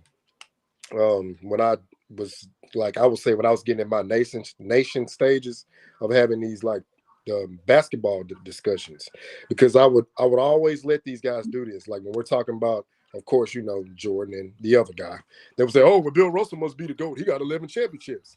And I didn't realize that. I'm like, I'm letting these dudes manipulate me, right? So once I started researching Bill Russell, and I'm like, okay, well, Bill Russell really was the ultimate team player because 1962, I'm looking, he led the Celtics in scoring in the playoffs. 1961, he was second in scoring by a 0.6% difference. Tommy Heinsohn only averaged 19.7. Russell was 19.1. So he wasn't far off. And then in 1965, he led them in assists while still giving you a double-double in points and rebounds. And I'm like, you know what? Wait. I can't let these guys do this. So once I started researching Bill Russell and doing my due diligence, it changed my perspective because, like you said, Rob, there's a team aspect, right? You can be a great individual player, cool, but can you adjust your game to your teammates and still be dominant? Because to me, I feel like that's what separates the good guys from the greats. Yes, all the greats. that's what people look at individual stats and go, "Oh, he's a great player." No, if you're a great player, you're meshing with your teammates because it's a team sport. It's not boxing, it's not tennis, it's not golf. It's a team sport. How you mesh with your teammates is the ultimate. That is what it is about. That's it. And then it's like you look at Jordan, right? Now, I always give Pippen his props. In that first three-peat, phenomenal. But injury like afflict him in that second three-peat because if you combine 96, 97, 98, Pippen didn't even shoot over 40% from the field. So Jordan was really carrying them on the offensive side, playmaking, getting the assists, also playing defense, scoring in the first three quarters, like, you know, in different spurts, but ultimately in the fourth quarter knowing, okay, it's time for me to take over and bring the game home. Like, I'm looking at it now like, Jordan was really carrying, because I hear this term, well, nobody's ever carried a team. I'm like, well, Michael Jordan literally carried the Bulls on that second three-peat. Now, granted, Dennis Rodman was, given the defensive rebounds and the defensive presence, but on the offensive side, there were times where Tony Kukoc was actually giving you a little bit more offensive production because Pippen was dealing with those nagging injuries. And when I look at these things, it's like, okay, you can be a great individual player, but you have to modify your game to what your teammates do and allow them to help you in certain aspects. And when it's time to take over, you do your job and you take over. That's just my take on that. Yeah, one thing I want to add with that is people like to say that, because I find it personally funny, and I won't go into reasons why particularly, but people are like, Michael Jordan was mean.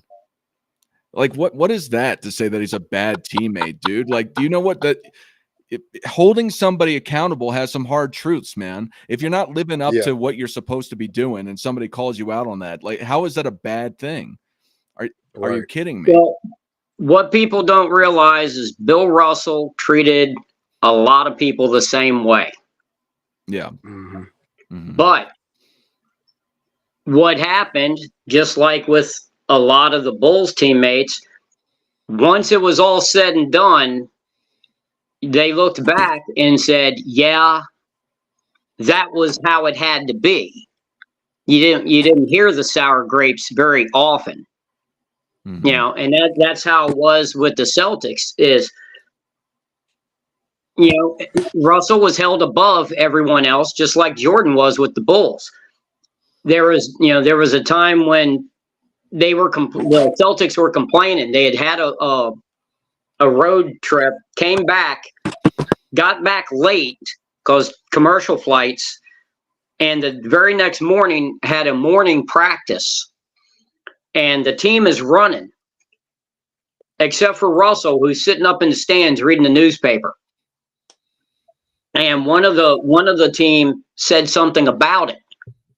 And Auerbach blew the whistle, called everyone together at the middle of the court, and said, look, there's two sets of rules on this team.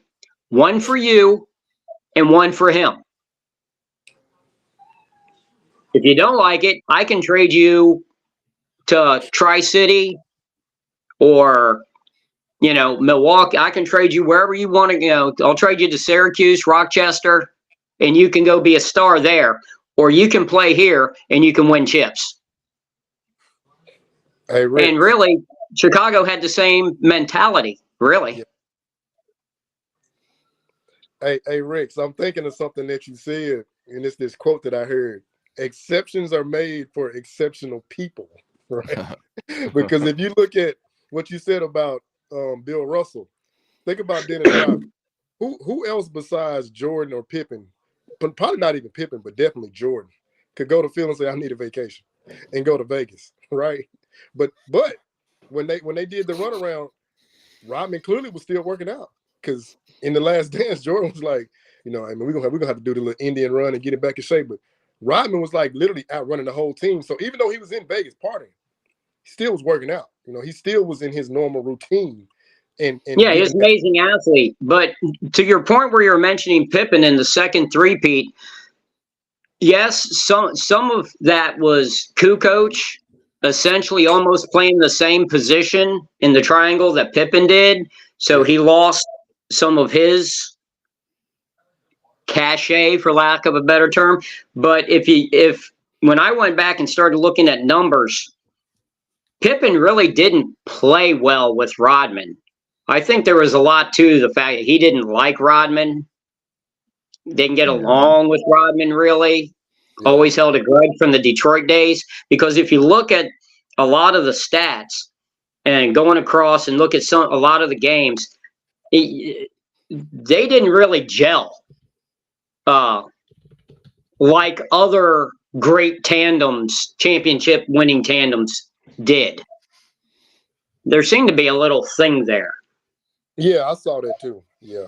But Rex, you got to remember, Dennis Rodman is the one that gave Pippen that scar. So, he always held some type of ill will towards you. But, I mean, once Phil brought him on board, and they had to sit down and basically was like, hey, this guy can help us win. They were all in unison on that, But no, you're exactly right. No, I saw that because I think Pippen, for him to be successful, he has to have a Michael Jordan type player. And remember, he was never an alpha. He was never an alpha. Growing up, he was the odd player out. He was a late developer, went to a small school, big family. He was never the center of attention. He was never comfortable with the center of attention his entire life. He's shown that over and over and over and over and over in every decade.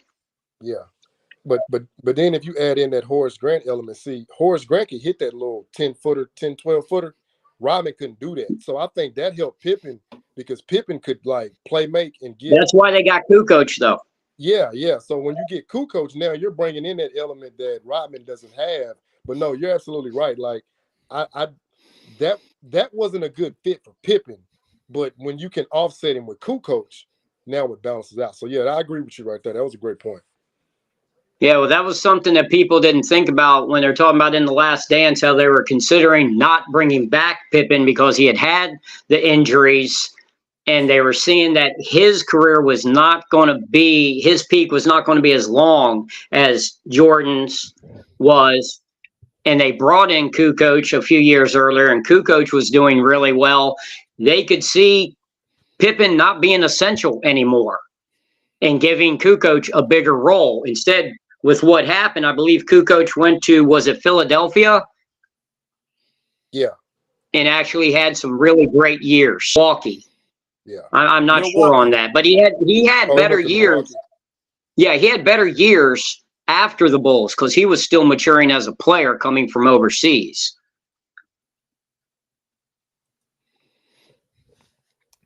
Yeah, absolutely. So I saw Jason the Kid. I'm not familiar with you. I don't think you've ever come on my live stream or commented, but you said that nobody could handle your takes. I've dropped the link multiple times if you'd like to come up here. But yeah, I'll do it again. Here we go. Wait, he's shadow boxing. What are his takes? He's a contrarian. Yeah, he's shadow boxing in the comments. Yeah, I'm sorry, I wasn't reading. I wasn't paying attention. Yeah, you've been reading it. You've been reading it, dirty work. Yeah. The live chat is keeping him in check, I guess. So. Oh, okay. Hey, shout out to the chat, man. Shout out to the guys in the comments. Yeah. But okay, well, I don't even know what he's been saying. I haven't been paying attention. I'm sorry. He's a LeBron fan, which is fine. If you like LeBron, that's cool. I just don't think I personally don't think you're correct if you think he's the GOAT. If you think he's the GOAT, yeah. What's up? I don't understand. They say they think he's the GOAT or however, but yet they always bring up Bill Russell, they bring up Kobe, they bring up Kareem. I'm like, why are you bringing these guys up if LeBron is your GOAT? Like something, the math ain't matching. Like it's not matching. Because if I'm debating Jordan, I don't bring up nobody else. If I'm debating Tim Duncan, I don't bring up nobody else. So I'm like, what are we doing? So hey, who God? Here you go. Somebody bringing up, Bill Russell, he had all these Hall of Fame helpers. Okay, so how come they couldn't win before Bill Russell? They always say this. They always say the same thing. First of all, no player in history had any Hall of Fame helpers because you're elected to the Hall of Fame years or decades after you play. I got a question for that guy since he brought up Bill Russell. So tell me, how come the Celtics couldn't win a championship before he got there? Tell me, how come the Celtics missed the playoffs as soon as he retired? And then also tell me this, how come in the 60s they were 7 games under 500 when he did not play? Just answer that question for me, Mr. Comments. That's all I want to know. Yeah, and no, I think it's ridiculous. There's more contrarians here. But this is Bill Russell has more MVPs than LeBron, by the way. Just throwing that out there in case you didn't realize. That's true. Hey, Rick, that's a knockout shot, man. Yeah, Rick, you're supposed to give him a jab first before you give him the knockout blow. I don't do that. Me and Dart had that conversation off air yesterday. Yeah. I don't know how to fight. Real fast, I had a debate. Is George Mikan greater than LeBron? If you don't agree with that argument, I understand why you don't. However, I made a very great case. I just wanted to bring up how they brought up Michael Jordan, Wilt Chamberlain, and I said in my first round, I said, can you make an argument without disrespecting the 40s and 50s that LeBron is better than George Mikan? And the guy, that's all he did the entire time. So, and he brought up other guys. He brought Michael Jordan into a George Mikan, LeBron James debate. And if you guys are interested and want to see, I'm not trying to be mean. I have not said anything mean about how well I did in debate. But if you'd like to see a clinic of debate, go watch my debate where I crush. I'm not trying to be mean. I'm sorry. I just did it. I'm sorry. I really did just crush him. But yeah, if you want to see somebody argue George Mikan over LeBron James and it'd be absolutely hilarious, go. It's on my channel. Go watch that. Dart. Since he doesn't believe you, right? And I know LeBron James, they love numbers. Like it's almost like you're talking to an ITT guy because they always got these 28, 8, and 8 and all this, and that's cool. I'm like, if you want to be a numbers guy, but you got to understand the numbers work both ways. Like there are numbers that suit their guy, but there's numbers that suit other guys. This is the reason why. So if we look up player efficiency rating in the playoffs, right? Old man Mikan, 28.51. Their guy LeBron James, 27.94. So these are the numbers that they love to use. George Mikan is higher in playoff player efficiency rating. Yeah. So I always ask if you guys love these numbers, but when we bring these numbers out that don't support you guy, now you want to change your argument. So which one is it? Because it's not making sense. Yeah, exactly. What's up, Rex? Well, the guy just said in the stats that the only competition Russell had was Wilt.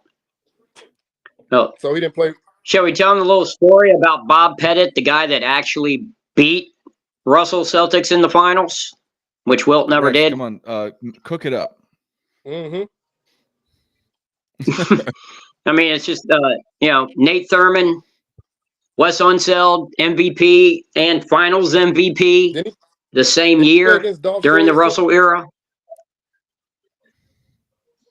Yes, early on. Oh, okay. Yeah. Mikan came back out of retirement, was still played well, but was a shell of his dominant self. And then he retired when Russell came in. Then Russell went all the way, and then he retired when Kareem came in. So you can go all through history. LeBron came in, Jordan retired right before LeBron came in. So, I mean, this is going throughout history. You can't pick your competition. You can only play who lines up in front of you. So this whole, I mean, for every person that sits there and says, well, Russell didn't have any real competition. They were all, Wilt played against 6'2" white guys and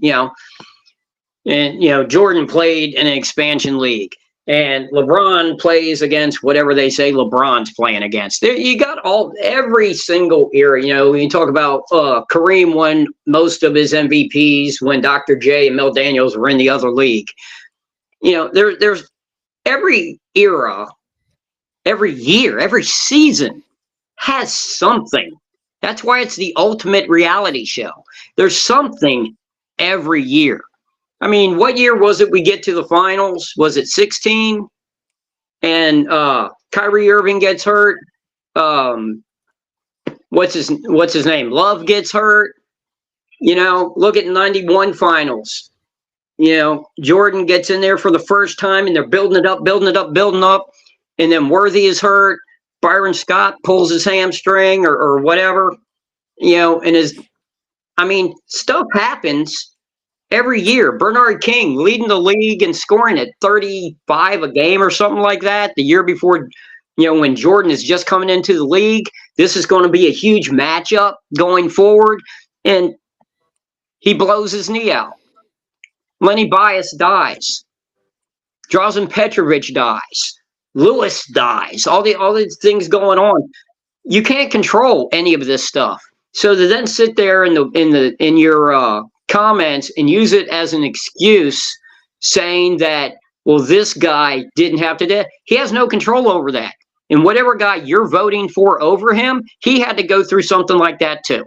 Hey, Rick. So I was just looking. Jordan actually suffered a minor foot injury in Game 3 of the '91 Finals when he dunked the ball. He came down on Sam Perkins' foot, and it wasn't like blown out of proportion or whatever. But he didn't even practice because the bruise was so severe. But he played through it. The mental Yeah. toughness. Oh yeah, he was that close for the first time. He wasn't about to come out. No, that's And then, now that's actually what happened. Now that same thing is what happened to Bill Russell against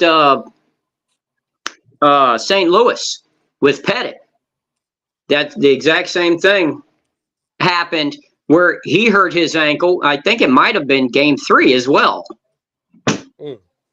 No, maybe 4. But in any case, and he refused to come out. mhm.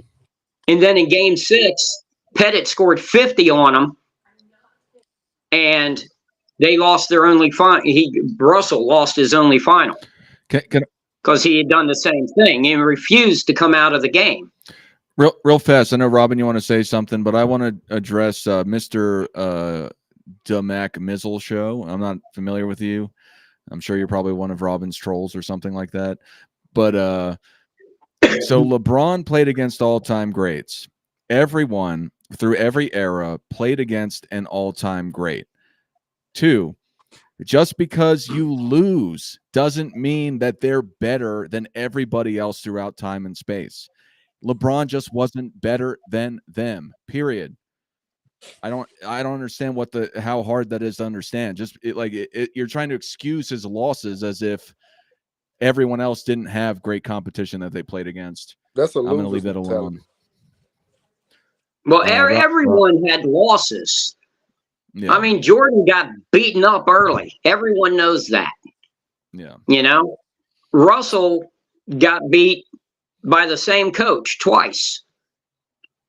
Wilt lost all those series by a combined 9 points. You change 9 points in his career, and Russell has like 7 championships, and Wilt has like 6. Mm-hmm. Okay? Because of 9 points. 9. They counted. People always talk like the Celtics. Yeah, people always talk about the Celtics of the 60s were dominant. They weren't dominant. They played in 10 Game 7s, but they were 10-0 in those Game 7s. They weren't dominant. They were clutch. When they won their last title in '69, they were the last team in the playoffs. Mm-hmm. Robin, you were saying it seemed like you wanted to say something. Yeah, I wanted to say something, man, about because basically all we're talking about, all you hear, what does that mean? All this is their excuses. That's all they are. It's all excuses, man. Yep. This guy was hurt one year. This guy got hurt for this series. This guy got traded on this team. This guy didn't have this help. This guy was going against this competition. This guy played with this guy. This guy played with that guy. All they're doing is giving excuses for a player. When we were growing up, this was never the case. No one gave excuses to these guys. No one talked about the injuries they were dealing with as an excuse for why they failed, or this guy didn't play, so I lost. This is what the LeBron James fans have done over the years now. They make excuses for every one of LeBron James's failures that he should take responsibility for, that he should take up the accountability for. They won't allow him to do that. So what do they say? They talk about competition. Who was Bill Russell playing against? Who did Michael Jordan play? Why are you worried about who Michael Jordan played against? Who Bill Russell played against? I saw Steph Curry guard LeBron James in the NBA Finals. What are we talking about here? I saw LeBron James being guarded by J.J. Barea, a Jason Terry. I saw LeBron James being guarded by Tony Parker in the 2007 NBA Finals. These guys have been guarded by all kinds of players. They played against all kinds of players. Like Dart said earlier, they all play against all-time greats, man. That's the whole point of Michael Jordan, some of these other players, when we talk about domination and dominating your era to a certain degree when we talk about winning, because we always marveled at Michael Jordan keeping the other all-time greats in his era from winning. That's what we marveled about. That's why it was impressive. It wasn't because he kept a bunch of bums or some guys that weren't that good from winning championships. And we were like, yeah, of course Michael Jordan won all these championships. These guys weren't that great. You can literally see the people, the players all over the NBA in the 90s, in the 60s, in the 70s, all these eras that we watched, the 80s. It didn't matter. Everyone played against competition. The problem for the LeBron James fan club and other fans of some of these current players is they always allow them to have excuses, to never have to take the responsibility to own up for whenever they fail or they stumble or something goes on. I did a video about Giannis last year, never owning up to the failure that was their season when they lose to the play-in tournament, Miami Heat, and things of that nature. And what did I say? I said Giannis was lame for bringing up Michael Jordan's name in the post-game press conference because the reporter asked him, was your season a failure? And what did Giannis reply? He said, Michael Jordan played in the NBA for 15 seasons. He only won 6 championships. So the other years was failures. He actually had the nerve to say that after his team was eliminated as a #1 seed to a play-in team. Michael Jordan never lost as a #1 seed, as a favorite to win an NBA title, and got bounced in the first round. But you bring up Michael Jordan's name, why? To deflect the blame off of you, that you should have taken that on the chin and be like, you know what? It was a failure because we were the #1 seed. We were the favorites to win the East, and we didn't get it done. But instead, he wanted an excuse. He wanted a duck from the smoke. And a lot of these guys do the same thing. They don't want to take the blame. So they come up with the competition excuse. Instead of putting it on LeBron James to raise his level of play, they give him the way out and say his competition was too steep. Meanwhile, these guys are wearing dresses to the games. They're load managing. They're flopping on the court. This is LeBron James' competition. James Harden and Kevin Durant, the softest of the soft. Get out of here. Hey, hold on. Hey, Rob, you forgot. One guy injured his hand carrying a purse into the game in the NBA Finals. I ain't gonna say no names, but Kobe Bryant also, I think he's that last guy because remember he had a broken index finger in that whole 2009-2010 run, and when he led his team to victory over Boston, had 3 top 75 players. That Boston team was #1 in defense in the entire playoffs. Now, granted, had Kobe Bryant lost their finals, you would have never heard him say, well, I had a broke finger. No, he had a broken finger and he still went out there and got the job done. That's just what you do when you have that certain mindset. And like with this new influx of talent, like you said, it's like a virus. All they do is make excuses for their shortcomings. Not all of them, but the vast majority of them. It's always his guy's fault. Like Jimmy Butler, it was so refreshing to hear him say, nothing is wrong with my ankle, okay? They just outplayed us. That's it. Ain't no caveats. Yeah. Want to hear that? We lost. And I'm like, yeah, Wilt played a final with a broken hand. And he didn't say, and no one knew it except the team doctor and him until after the series was over. And when you always hear fans talk about, oh, well, look at how his points per game drop in the NBA Finals. He chokes. He had a broken hand. Hey, Ricks, was he? I don't think Wilt was carrying a purse though before the game. I'm just saying. No, he was carrying he was a plumber though. Yeah. To 20,000 individual ladies. Real fast, Mac Mizzle, you asked for the link. I dropped the link. I don't know if you're coming up, but yeah, I dropped the link about 50 times. So, and I dropped it again a couple times, and I also will drop it right now. I gotta go in a little while, fellas. Yeah, that's good. That's good. Yeah, we'll end it soon either way. Yeah, them jokers, man. Mac Mizzle, if you'd like to call in, we'll let you call in and have your take and leave. Otherwise, we'll be leaving soon. Otherwise, I'll give you a couple minutes, and then otherwise, we're gonna just start doing our sign offs. The Mac Missile show. That sounds like Wilt to me. The Mac Missile.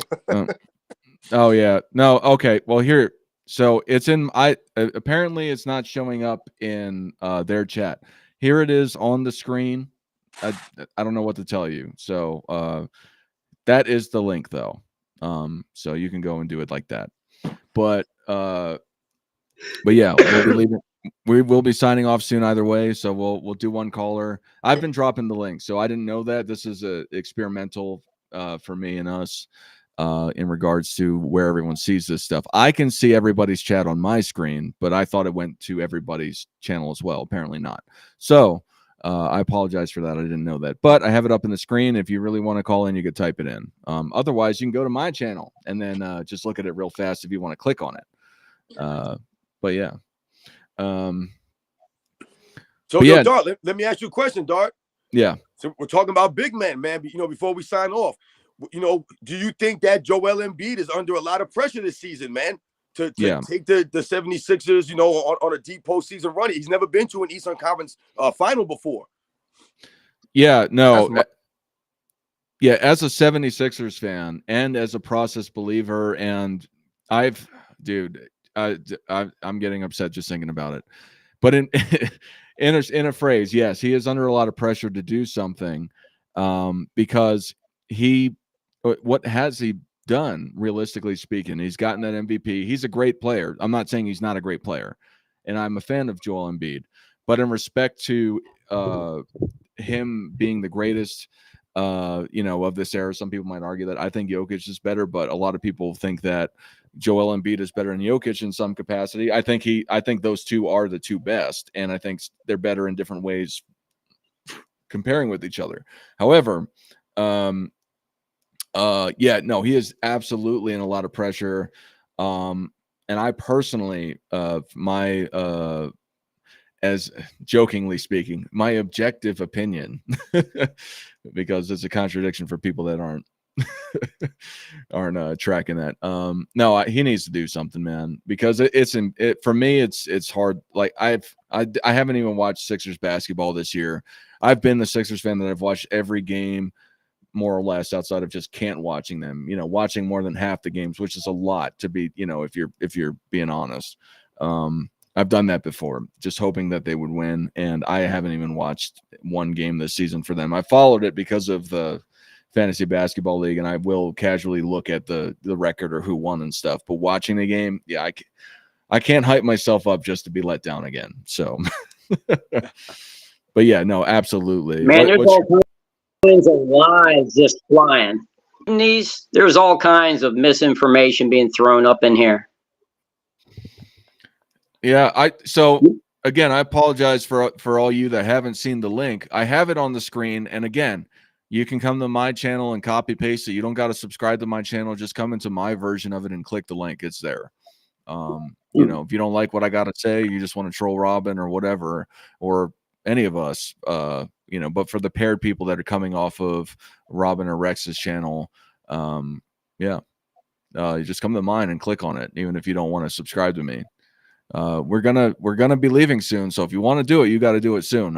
I was unaware that you guys couldn't click on it. So what's your take on that, Robin? You think he's under pressure to do it? I guess real fast, Rex, what you're saying? Yeah.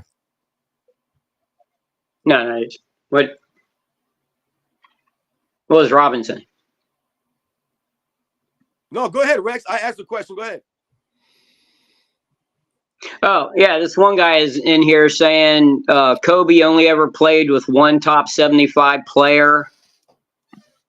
That's ridiculous. Where is the other one in here? There's just some really funny stuff going on in here. Yeah, man. Once the LeBron James fan club invades, the conversation, the chats, then you start to get all these rabbit holes that branch off from one or two comments, man. And then you have all these people going back and forth. And, I can't see all the comments when people are doing them. Sometimes I see something pop up. I see you might flash them up there, Dart, if you want to, while I see something, because I would address some of these things as well, especially if it's wrong information. We never want wrong information out here on the airwaves, man. That's what we're here to prevent. We're here for the education. Anybody who's in the chat, all of my people, Dart's people, Rex's people, whoever you are, we're always here for the education, man. That's what's always been about here, man. This is not us just talking nonsense and things of that nature, man. So if there's people out there saying stupid things, hopefully everybody's out there checking them, because we don't want any, wrong information, being spread out there, man. There's already too much of that. Yeah, Metamorphosis says that Kobe's ring should have an asterisk because the league wanted the Lakers to win. Well, explain to the Chris Paul trade then. I'll wait. Yeah, I think Yeah, it's there's going complete to be hypocrisy. crickets. Yeah. We're talking crazy now. We're going. See, those are the rabbit holes I'm talking about. Yeah, All of a they're sudden, we're talking. putting They're talking asterisks now. crazy. He still didn't come up. No, man, I've had this up for like 5 minutes. That if he wanted to, he could type it in, and I explained. If you can't see it on the chat that I've been dropping, you can come to my channel and just click on it. It doesn't. You don't have to subscribe or anything. It's been like 5 or 10 minutes at this point. I don't think he really wants to do it. Nah, they know, man. Listen, they know, man. It's like, it's like that scene from My Cousin Vinny when he was talking to the guy, man, and he knew the answer, but he didn't want to say it. And he was like, it's okay, we know. They know, man. They know Michael Jordan is so far and above LeBron James that they just can't admit it, though, man. So they love to come here and they love to listen to us speak. Listen, they're getting educated, like I said, so at least they come for the education. And that's why we must always continue to put out the right information, because whether or not they agree with us or not, they know that that's what it's about. It's about the facts here. It's about setting the record straight, letting the people know the deal, man. Like I said, when I speak on my channels, I can only speak for what I talk about on my channel specifically. I talk about what I watched growing up. I literally watched this stuff all the time, man. I was very fortunate in my life, man, where I had a father who was into sports. My parents got me into sports. So because of that, I was always in tune and I watched these things. And I continue to watch old tape and things of that nature. So I always try to give my true opinion on what I watched growing up. This is not me just talking because these guys are my favorite players or things of that nature. So as long as they're going to keep coming, we're going to keep educating, man, and they know the deal. Hold up. Hey, Rob. No, he's come. Here he is. Let's go. How are you, sir? What's what is it? I forget it. It's gone down. What's your channel name? What's up? I ain't got no channel. This DC Slim. I'm the one that said Kobe only played with one top 75 player. Let's roll. You know what I'm saying? Oh yeah, no, All right. Kobe did play with one top. Okay, 75. look, let me clear this up. I'm gonna clear this up for y'all. All right. I hate LeBron. I'm gonna go ahead and put that out there now, just so you know. I am not a fan of his, will never root for him, don't care for him or nothing like that. All right. When I say Kobe only played with one top 75 player, Pau Gasol is not a top 75 player. You can't count Karl Malone and Gary Payton because they was at the end of the season when they played with Kobe. All right. Okay, Now, so you can't count the guys that played with him well, to when I justify say your incorrect statement. Okay. what? Okay, hold on. Let me make it clear. He played with those guys when they wasn't in their prime. We talking prime and what will help me benefit my rings. Okay. Kobe didn't play with any superstar great players like LeBron did. Okay. And I'm one of those dudes that say, I love Michael Jordan, but I'm here to tell you, Kobe Bryant will give Mike a run for his money on the court. I think Mike is the greatest. I think Kobe is the best. I think Kobe is a better all-around player than Mike. That's taking nothing from Mike because Mike is my man. I just think Kobe enhanced Mike's skills 10 times better than any other player. All right. And if you don't agree with that, you're not a fan of basketball. That's taking nothing away from Mike. Who did you say out of Kobe and LeBron was better all around? How did you state that? All right, to me, LeBron is the best on paper, but when the game started, dropped to 16. Okay, so okay. What I mean, I don't look at stats. Stats mean nothing to me, but I do think Kobe Bryant is a better all-around player than Michael Jordan. I love Mike. I'm not hating on Mike. I'll never take anything from Mike, but I do understand that somebody can come by and make your skills enhance them. All right. I really don't even think the LeBron Jordan argument should be a discussion. This is a waste of time. Yeah, I'm just being real. Let me speak on that one part you said about the all around with Kobe and Jordan. Now, I see where you coming from, but if I just want to break it down, just be practical. Now we got to look at this, right? And I love Kobe too, because when we say like all-time favorite player, Kobe actually my second all-time favorite player. But tell me, what season has Kobe Bryant had over 200 steals and 100 blocks? Because Jordan did that. And then tell me, what season did Kobe ever shoot over 54% from the field, lead the league in scoring, lead the league in steals, won Defensive Player of the Year, and got the scoring title MVP? Because again, when we say all around, that's why I'm putting it into context like that. Because again, Kobe is my second favorite player, right behind MJ.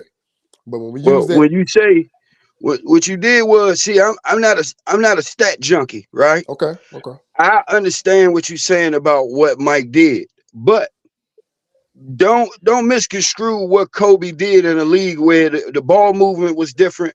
He played it against much better players, and this is not a knock to old history when Mike. It was better players in the league that time when Kobe played. I would say was the best players at that time in that 15-year span. Kobe got more all defensive than Mike. All right, he is equal to him in stats, but the only thing that Mike got over Kobe is the undefeated streak in the finals and the 2 3-peats. But see, you know what a lot of people never mention? Kobe almost had 2 3-peats that never come up in conversations.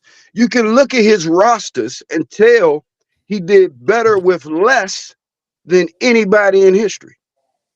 So I gotta say it. Go back to what I was saying earlier about you changing your game to make your team better. I honestly think Shaq was the second hand when they went 3-peat.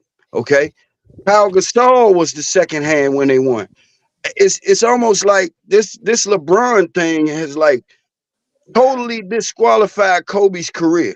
And we know for a fact that Mike is God and Kobe is Jesus. Okay, so Mike is great because of the shoes and everything after basketball. That's his extension, what makes him greater.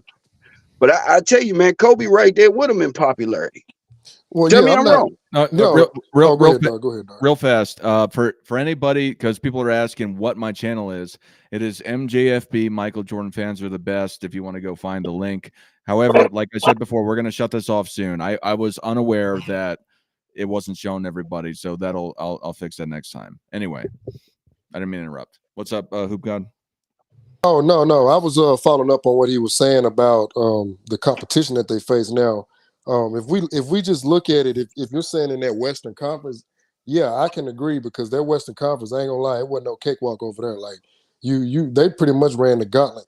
And also let me give Kobe credit because when Shaq was traded and then Kobe ran up on the Spurs. Oh yeah, he did beat the San Antonio Spurs without Shaq. So I give Kobe his props on that. Now I do want to say this: what defense would you say that Kobe went up against that's on par with them bad boy Pistons? Because that's what MJ had to go through before he got to the mountaintop. Okay, look, let's be real. And like I said, I love Mike. The bad boy Pistons defense was like that, but that Western Conference that Kobe was facing was a little bit better. He had better big men and more skilled players.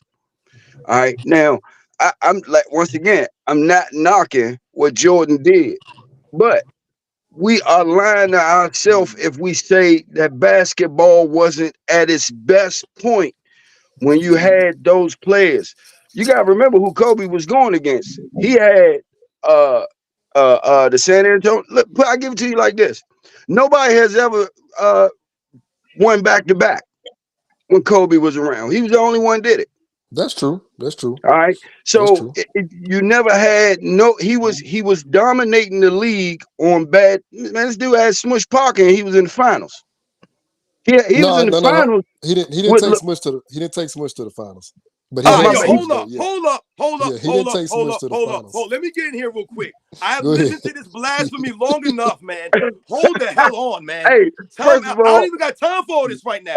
I was gonna leave, but you came here with the craziness. Now listen, I respect what you're saying, man. Kobe Bryant is really high on my list all time, man. So no doubt about it. But hold the hell on here because you said some crazy things, man. And let's slow it down here.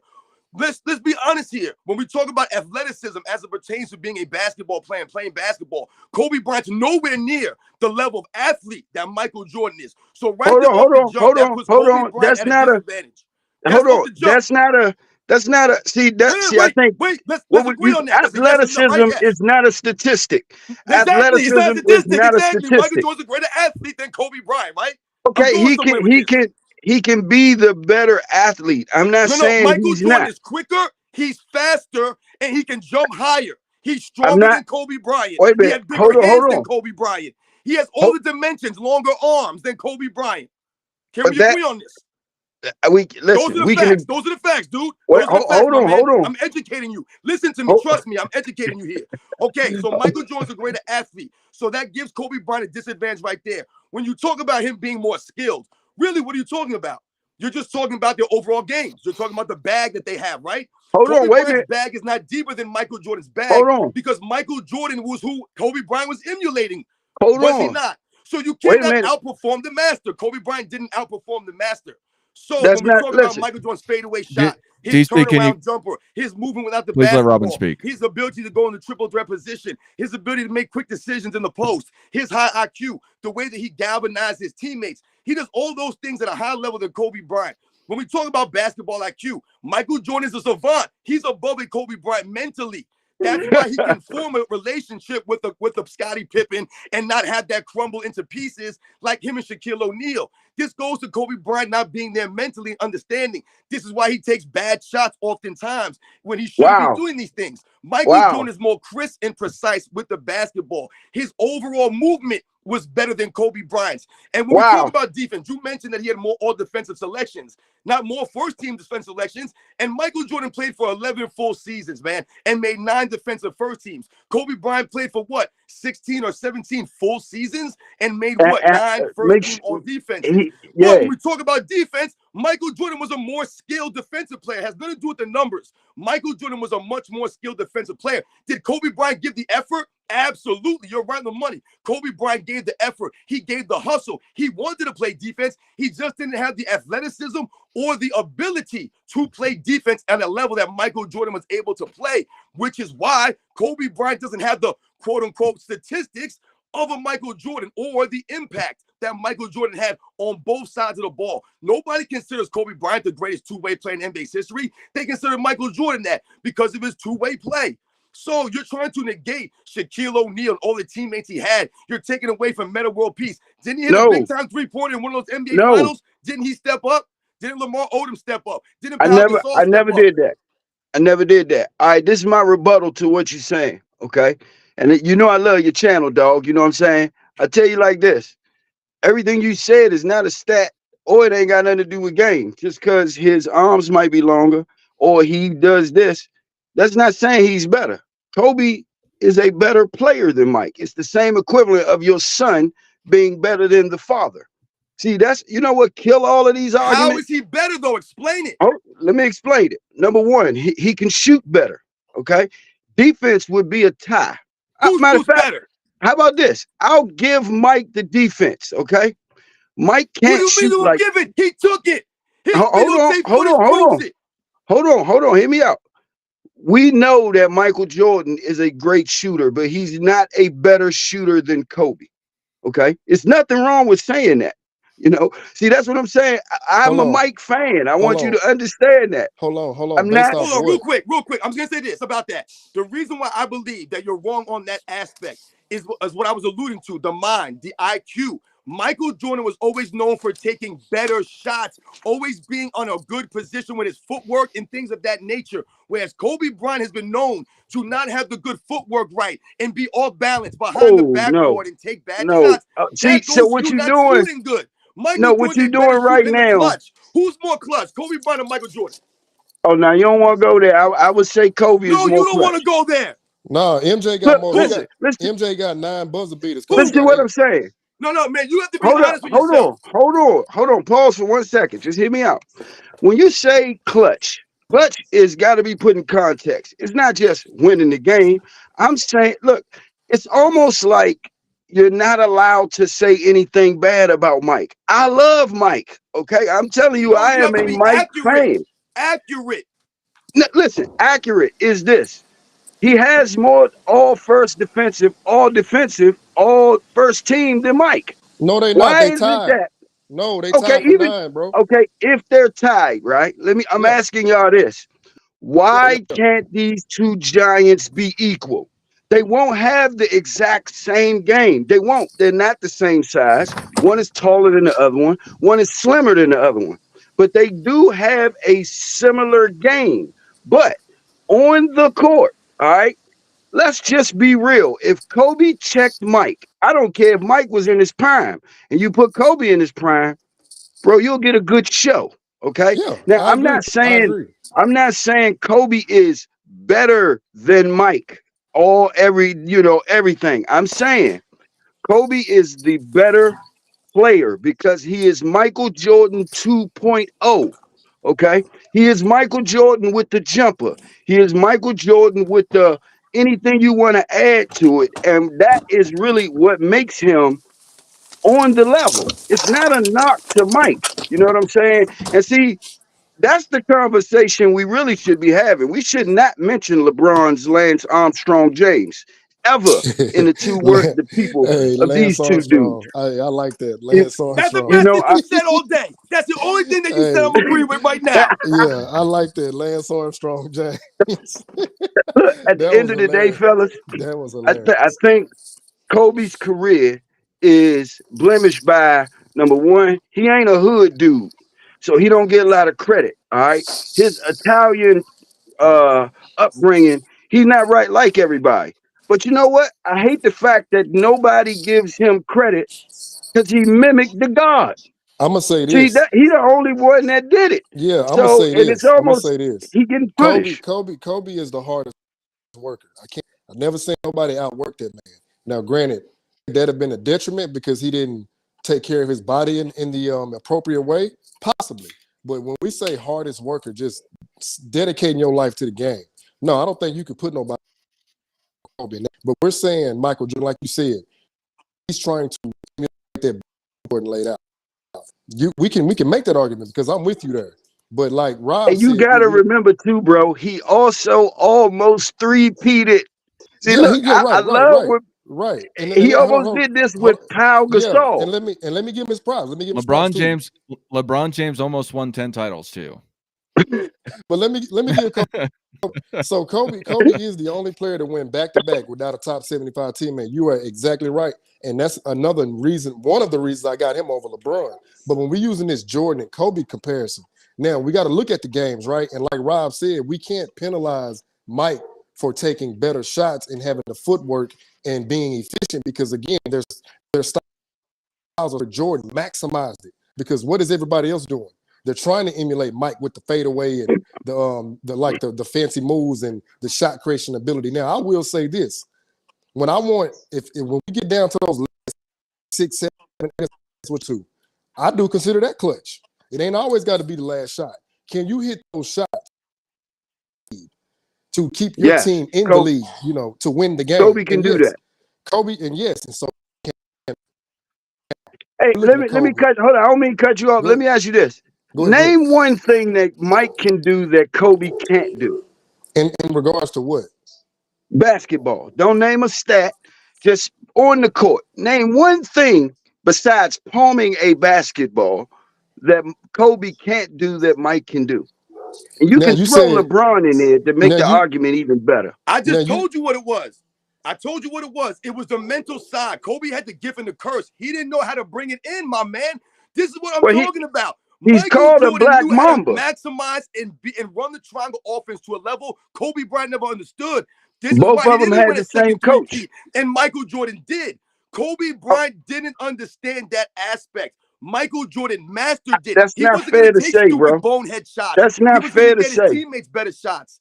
That's That's what not. the difference. Kobe Bryant couldn't do that. When you're talking about someone emulating somebody, Kobe Bryant wasn't as precise or as crisp as Michael Jordan. This is why he didn't Whoa. get to that level. He just Mm, wasn't. mm, Watch the videotape. It's all there. He mm, wasn't the mm, athlete of mm. Michael Jordan. That hurts Kobe Bryant. You Well, saying that he listen. went See, against better you competition. still Who? saying Shane athletic Battier, stuff. Bruce Bowen, right? Doug Christie, these guys. These are the same guys that Michael Jordan was abusing when he came back on the Wizards. The Hey, same guys. They were in their physical primes, and Michael Jordan was busting them down with the old man game. This is Michael listen. Jordan, man. Okay, look. I watched Kobe against Olajuwon. I watched Kobe when he was going through that court case, come drop 65 4 nights straight. Okay. What I'm saying to you again, he is not going to be the exact replica of Michael Jordan. Because when I buy new J's that come out that he wore 20, 30 years ago, they're not the same, but they're similar. Okay. Is no Well, you way. asked me what he couldn't do that Michael Jordan couldn't. I just explained it to you. That's all I No, was doing. listen, I was just answering your question. hold on. See, And look, that's what it hold is on. right there. Look, it is not. Listen, bro. I'm saying it again, and I And he don't think a can't play lot of defense to people the level of Michael Jordan, man. Those are the look. facts. He's not If that you guy.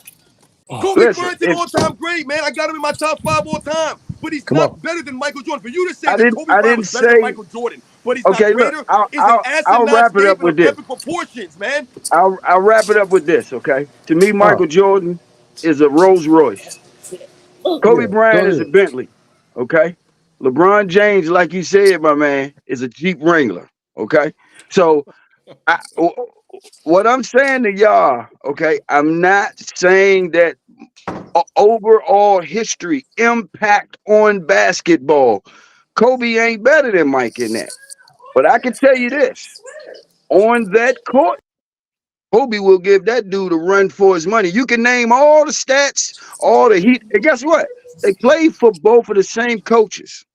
Kobe got his 4 rings quicker than Mike got his 6. Okay, Hey, so it's a lot of things that we could. I love how stats is only good when it comes to Mike and LeBron, but we don't use those same stats when it come to Kobe. oh I You no didn't no know, no mention one no stat no in no my no. Hold entire on, hold on. soliloquy. Wait, he didn't. DC. Well, wait, DC. Let me say this: when you use the stats, because this is another one for Kobe that I think people don't bring up. Kobe I have shoots. never named a stat No for no Kobe. no Remember no. that I too. know no. I know you didn't. I'm making a general statement. Yes, Kobe do got numbers that favor him, right? Because if you look at Kobe's true shooting percentage, it's right up there with Tim Duncan at 55%. And that's another reason I got him over LeBron, because he's shooting perimeter jump shots. Now, I wanted to come back to something that you said too. Kobe's on The Last Dance telling you, I would never say I'm better than Mike because he gave me so much to the game. That's He right. taught me so much about basketball. That's So right. this is just me. I'm paraphrasing Kobe Bryant. If he said that he's not better than Mike, I don't know how we can create an argument. That's why I said I do got Kobe up in my top 5, just like Rob does. I don't put him over MJ because Kobe's on record of saying I would never say I'm better than him.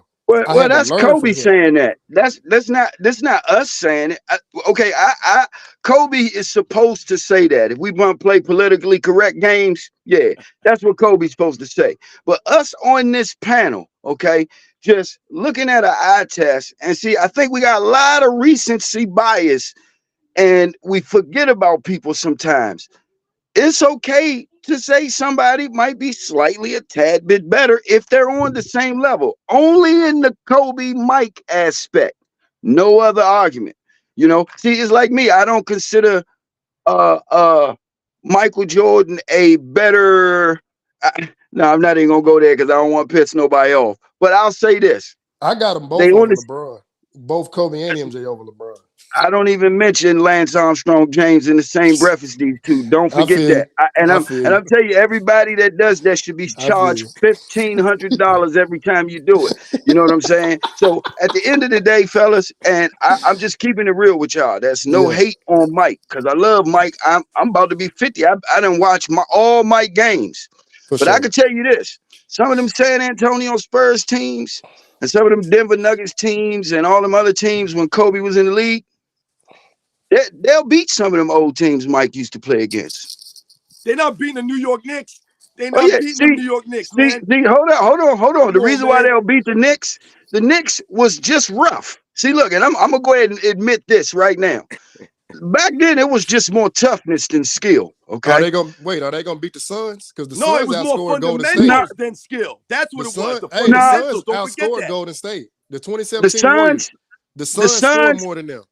I would say back in that day, the Suns was one of the more skilled basketball teams. Come The on, man. Detroit What's Pistons, fundamentals? the New York Knicks was mostly bullies.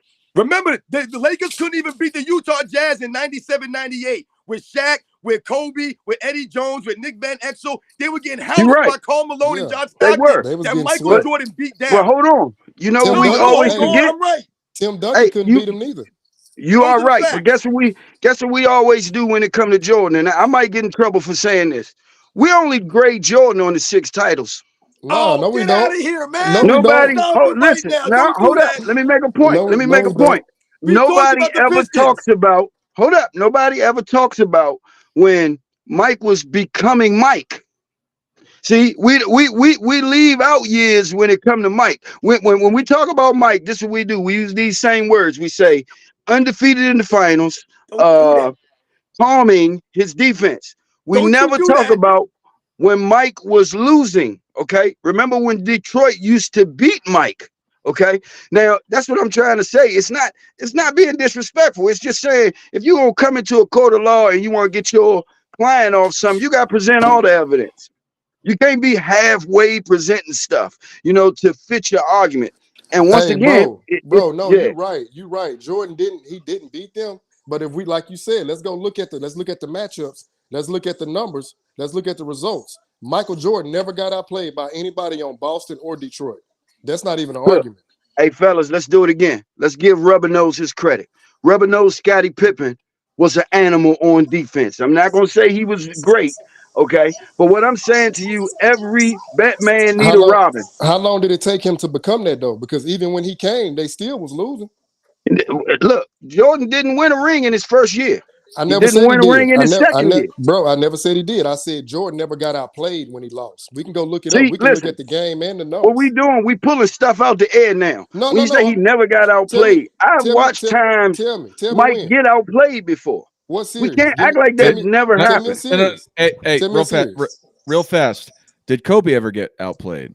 Yes, sir, he did. Yes, Kobe did. Everyone gets outplayed at some point in time. So I don't understand what the point is. That's great answer. Great answer. So I don't think that needs to be brought up. See, this is what we doing in basketball. 24-0 when he has home court advantage in the postseason. 24-0, my man. Hey, so look up what Kobe. Does that highlight? That I bet you if you look up Kobe, and Michael Jordan doesn't get outperformed, and that he's winning all the time. You're talking about talk about the 6-0. No, we're not. Michael Jordan was not That's what we talk about. He was not the only player on that team. He went through. What grind did Kobe Bryant go through? He came on a team with Shaquille O'Neal. What are we talking about here? So hold on. Spot over Eddie Jones? He didn't have to grind through the bad boy Pistons or the 86, 87 Celtics or the Milwaukee Bucks or the Philadelphia 76ers. He didn't have to do any of that stuff. You're trying to fault Michael Jordan for going through a grind and ascending? What are you talking about here? Let me ask you this question. What are you saying? What you just did was, the first thing you said was he played with Shaq. Did you see Kobe's average when he was playing with Shaq? No. Wait, I said no. You just said you don't want to talk about numbers. No. Listen, I'm not. I'm not. I'm not saying stats. I said he played with Shaq. Did he not? Did Michael Jordan have an all-star on his team as a rookie? Answer the question. What does that mean when you? Did Michael Jordan have an all-star on his team when he came in? No. So what you're saying is you're trying to fault Michael Jordan for working and being under a rebuild in Chicago, who had 3 different head coaches in his first 3 seasons in the league, with a team that was being rotated around him every single season. He didn't win and make a championship, and you're blaming that on Michael Jordan? What are you talking about here? Michael Jordan had to wait and develop guys and work with these guys, right? And learn to win and earn it. He went through a grind to win. Michael Jordan's the only all-star superstar player in NBA history to go through the grind that way. He's the only one to come in. Get back in the car. Get back in the car. Come on, just get back in the car real quick. Listen to what I'm saying again, okay? I am not discrediting Jordan. I have said that 15 times. But what is not fair to this argument is for you to only talk about Jordan in his greatness. Don't ever try to make it look like Jordan didn't fail at anything. This is why he's Jordan. He didn't always win, but he was always great. He led the league in points as a rookie. He was on the second team All-NBA. I'm not disagreeing with you on that. But he was great from day one. But he wasn't a winner from day one. There's a difference there. But Jordan didn't win until he got a good, solid team. No, what? No, he didn't win until they developed, and they were developed into a team by Michael Jordan. The wordplay. What are you talking about? Wordplay. You just changed developed to them just being a good team. It's the same thing. See, once again, this is what's destroying basketball.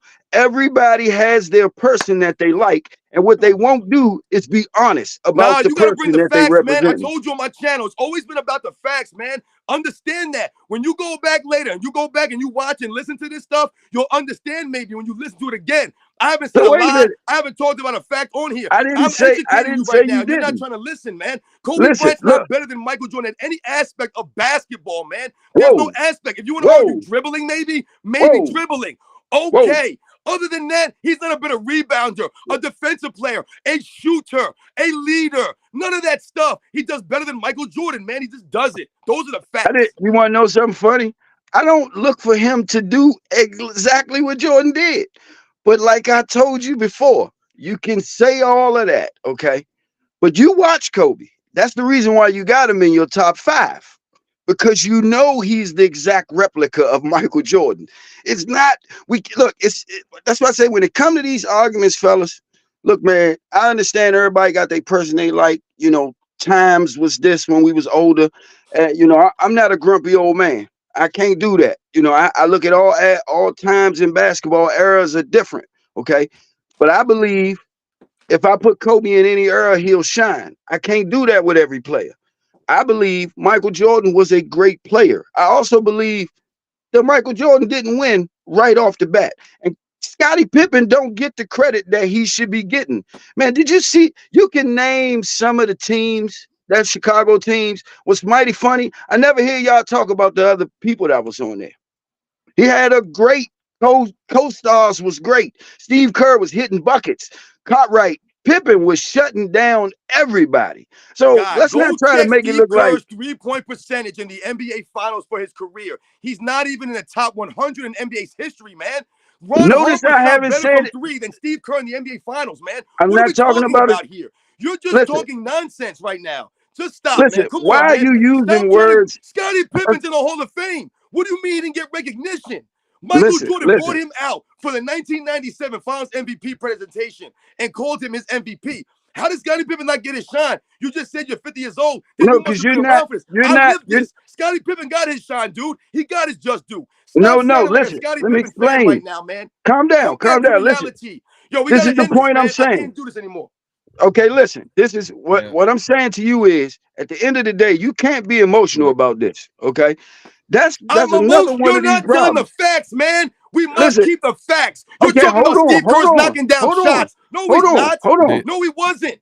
DC, go check Steve Kerr's numbers. Yeah, I got to go too, and I'm the one I'm also managing the show. But thank you for coming on, DC. Thank you, Robin. Peace out, fellas. Yep.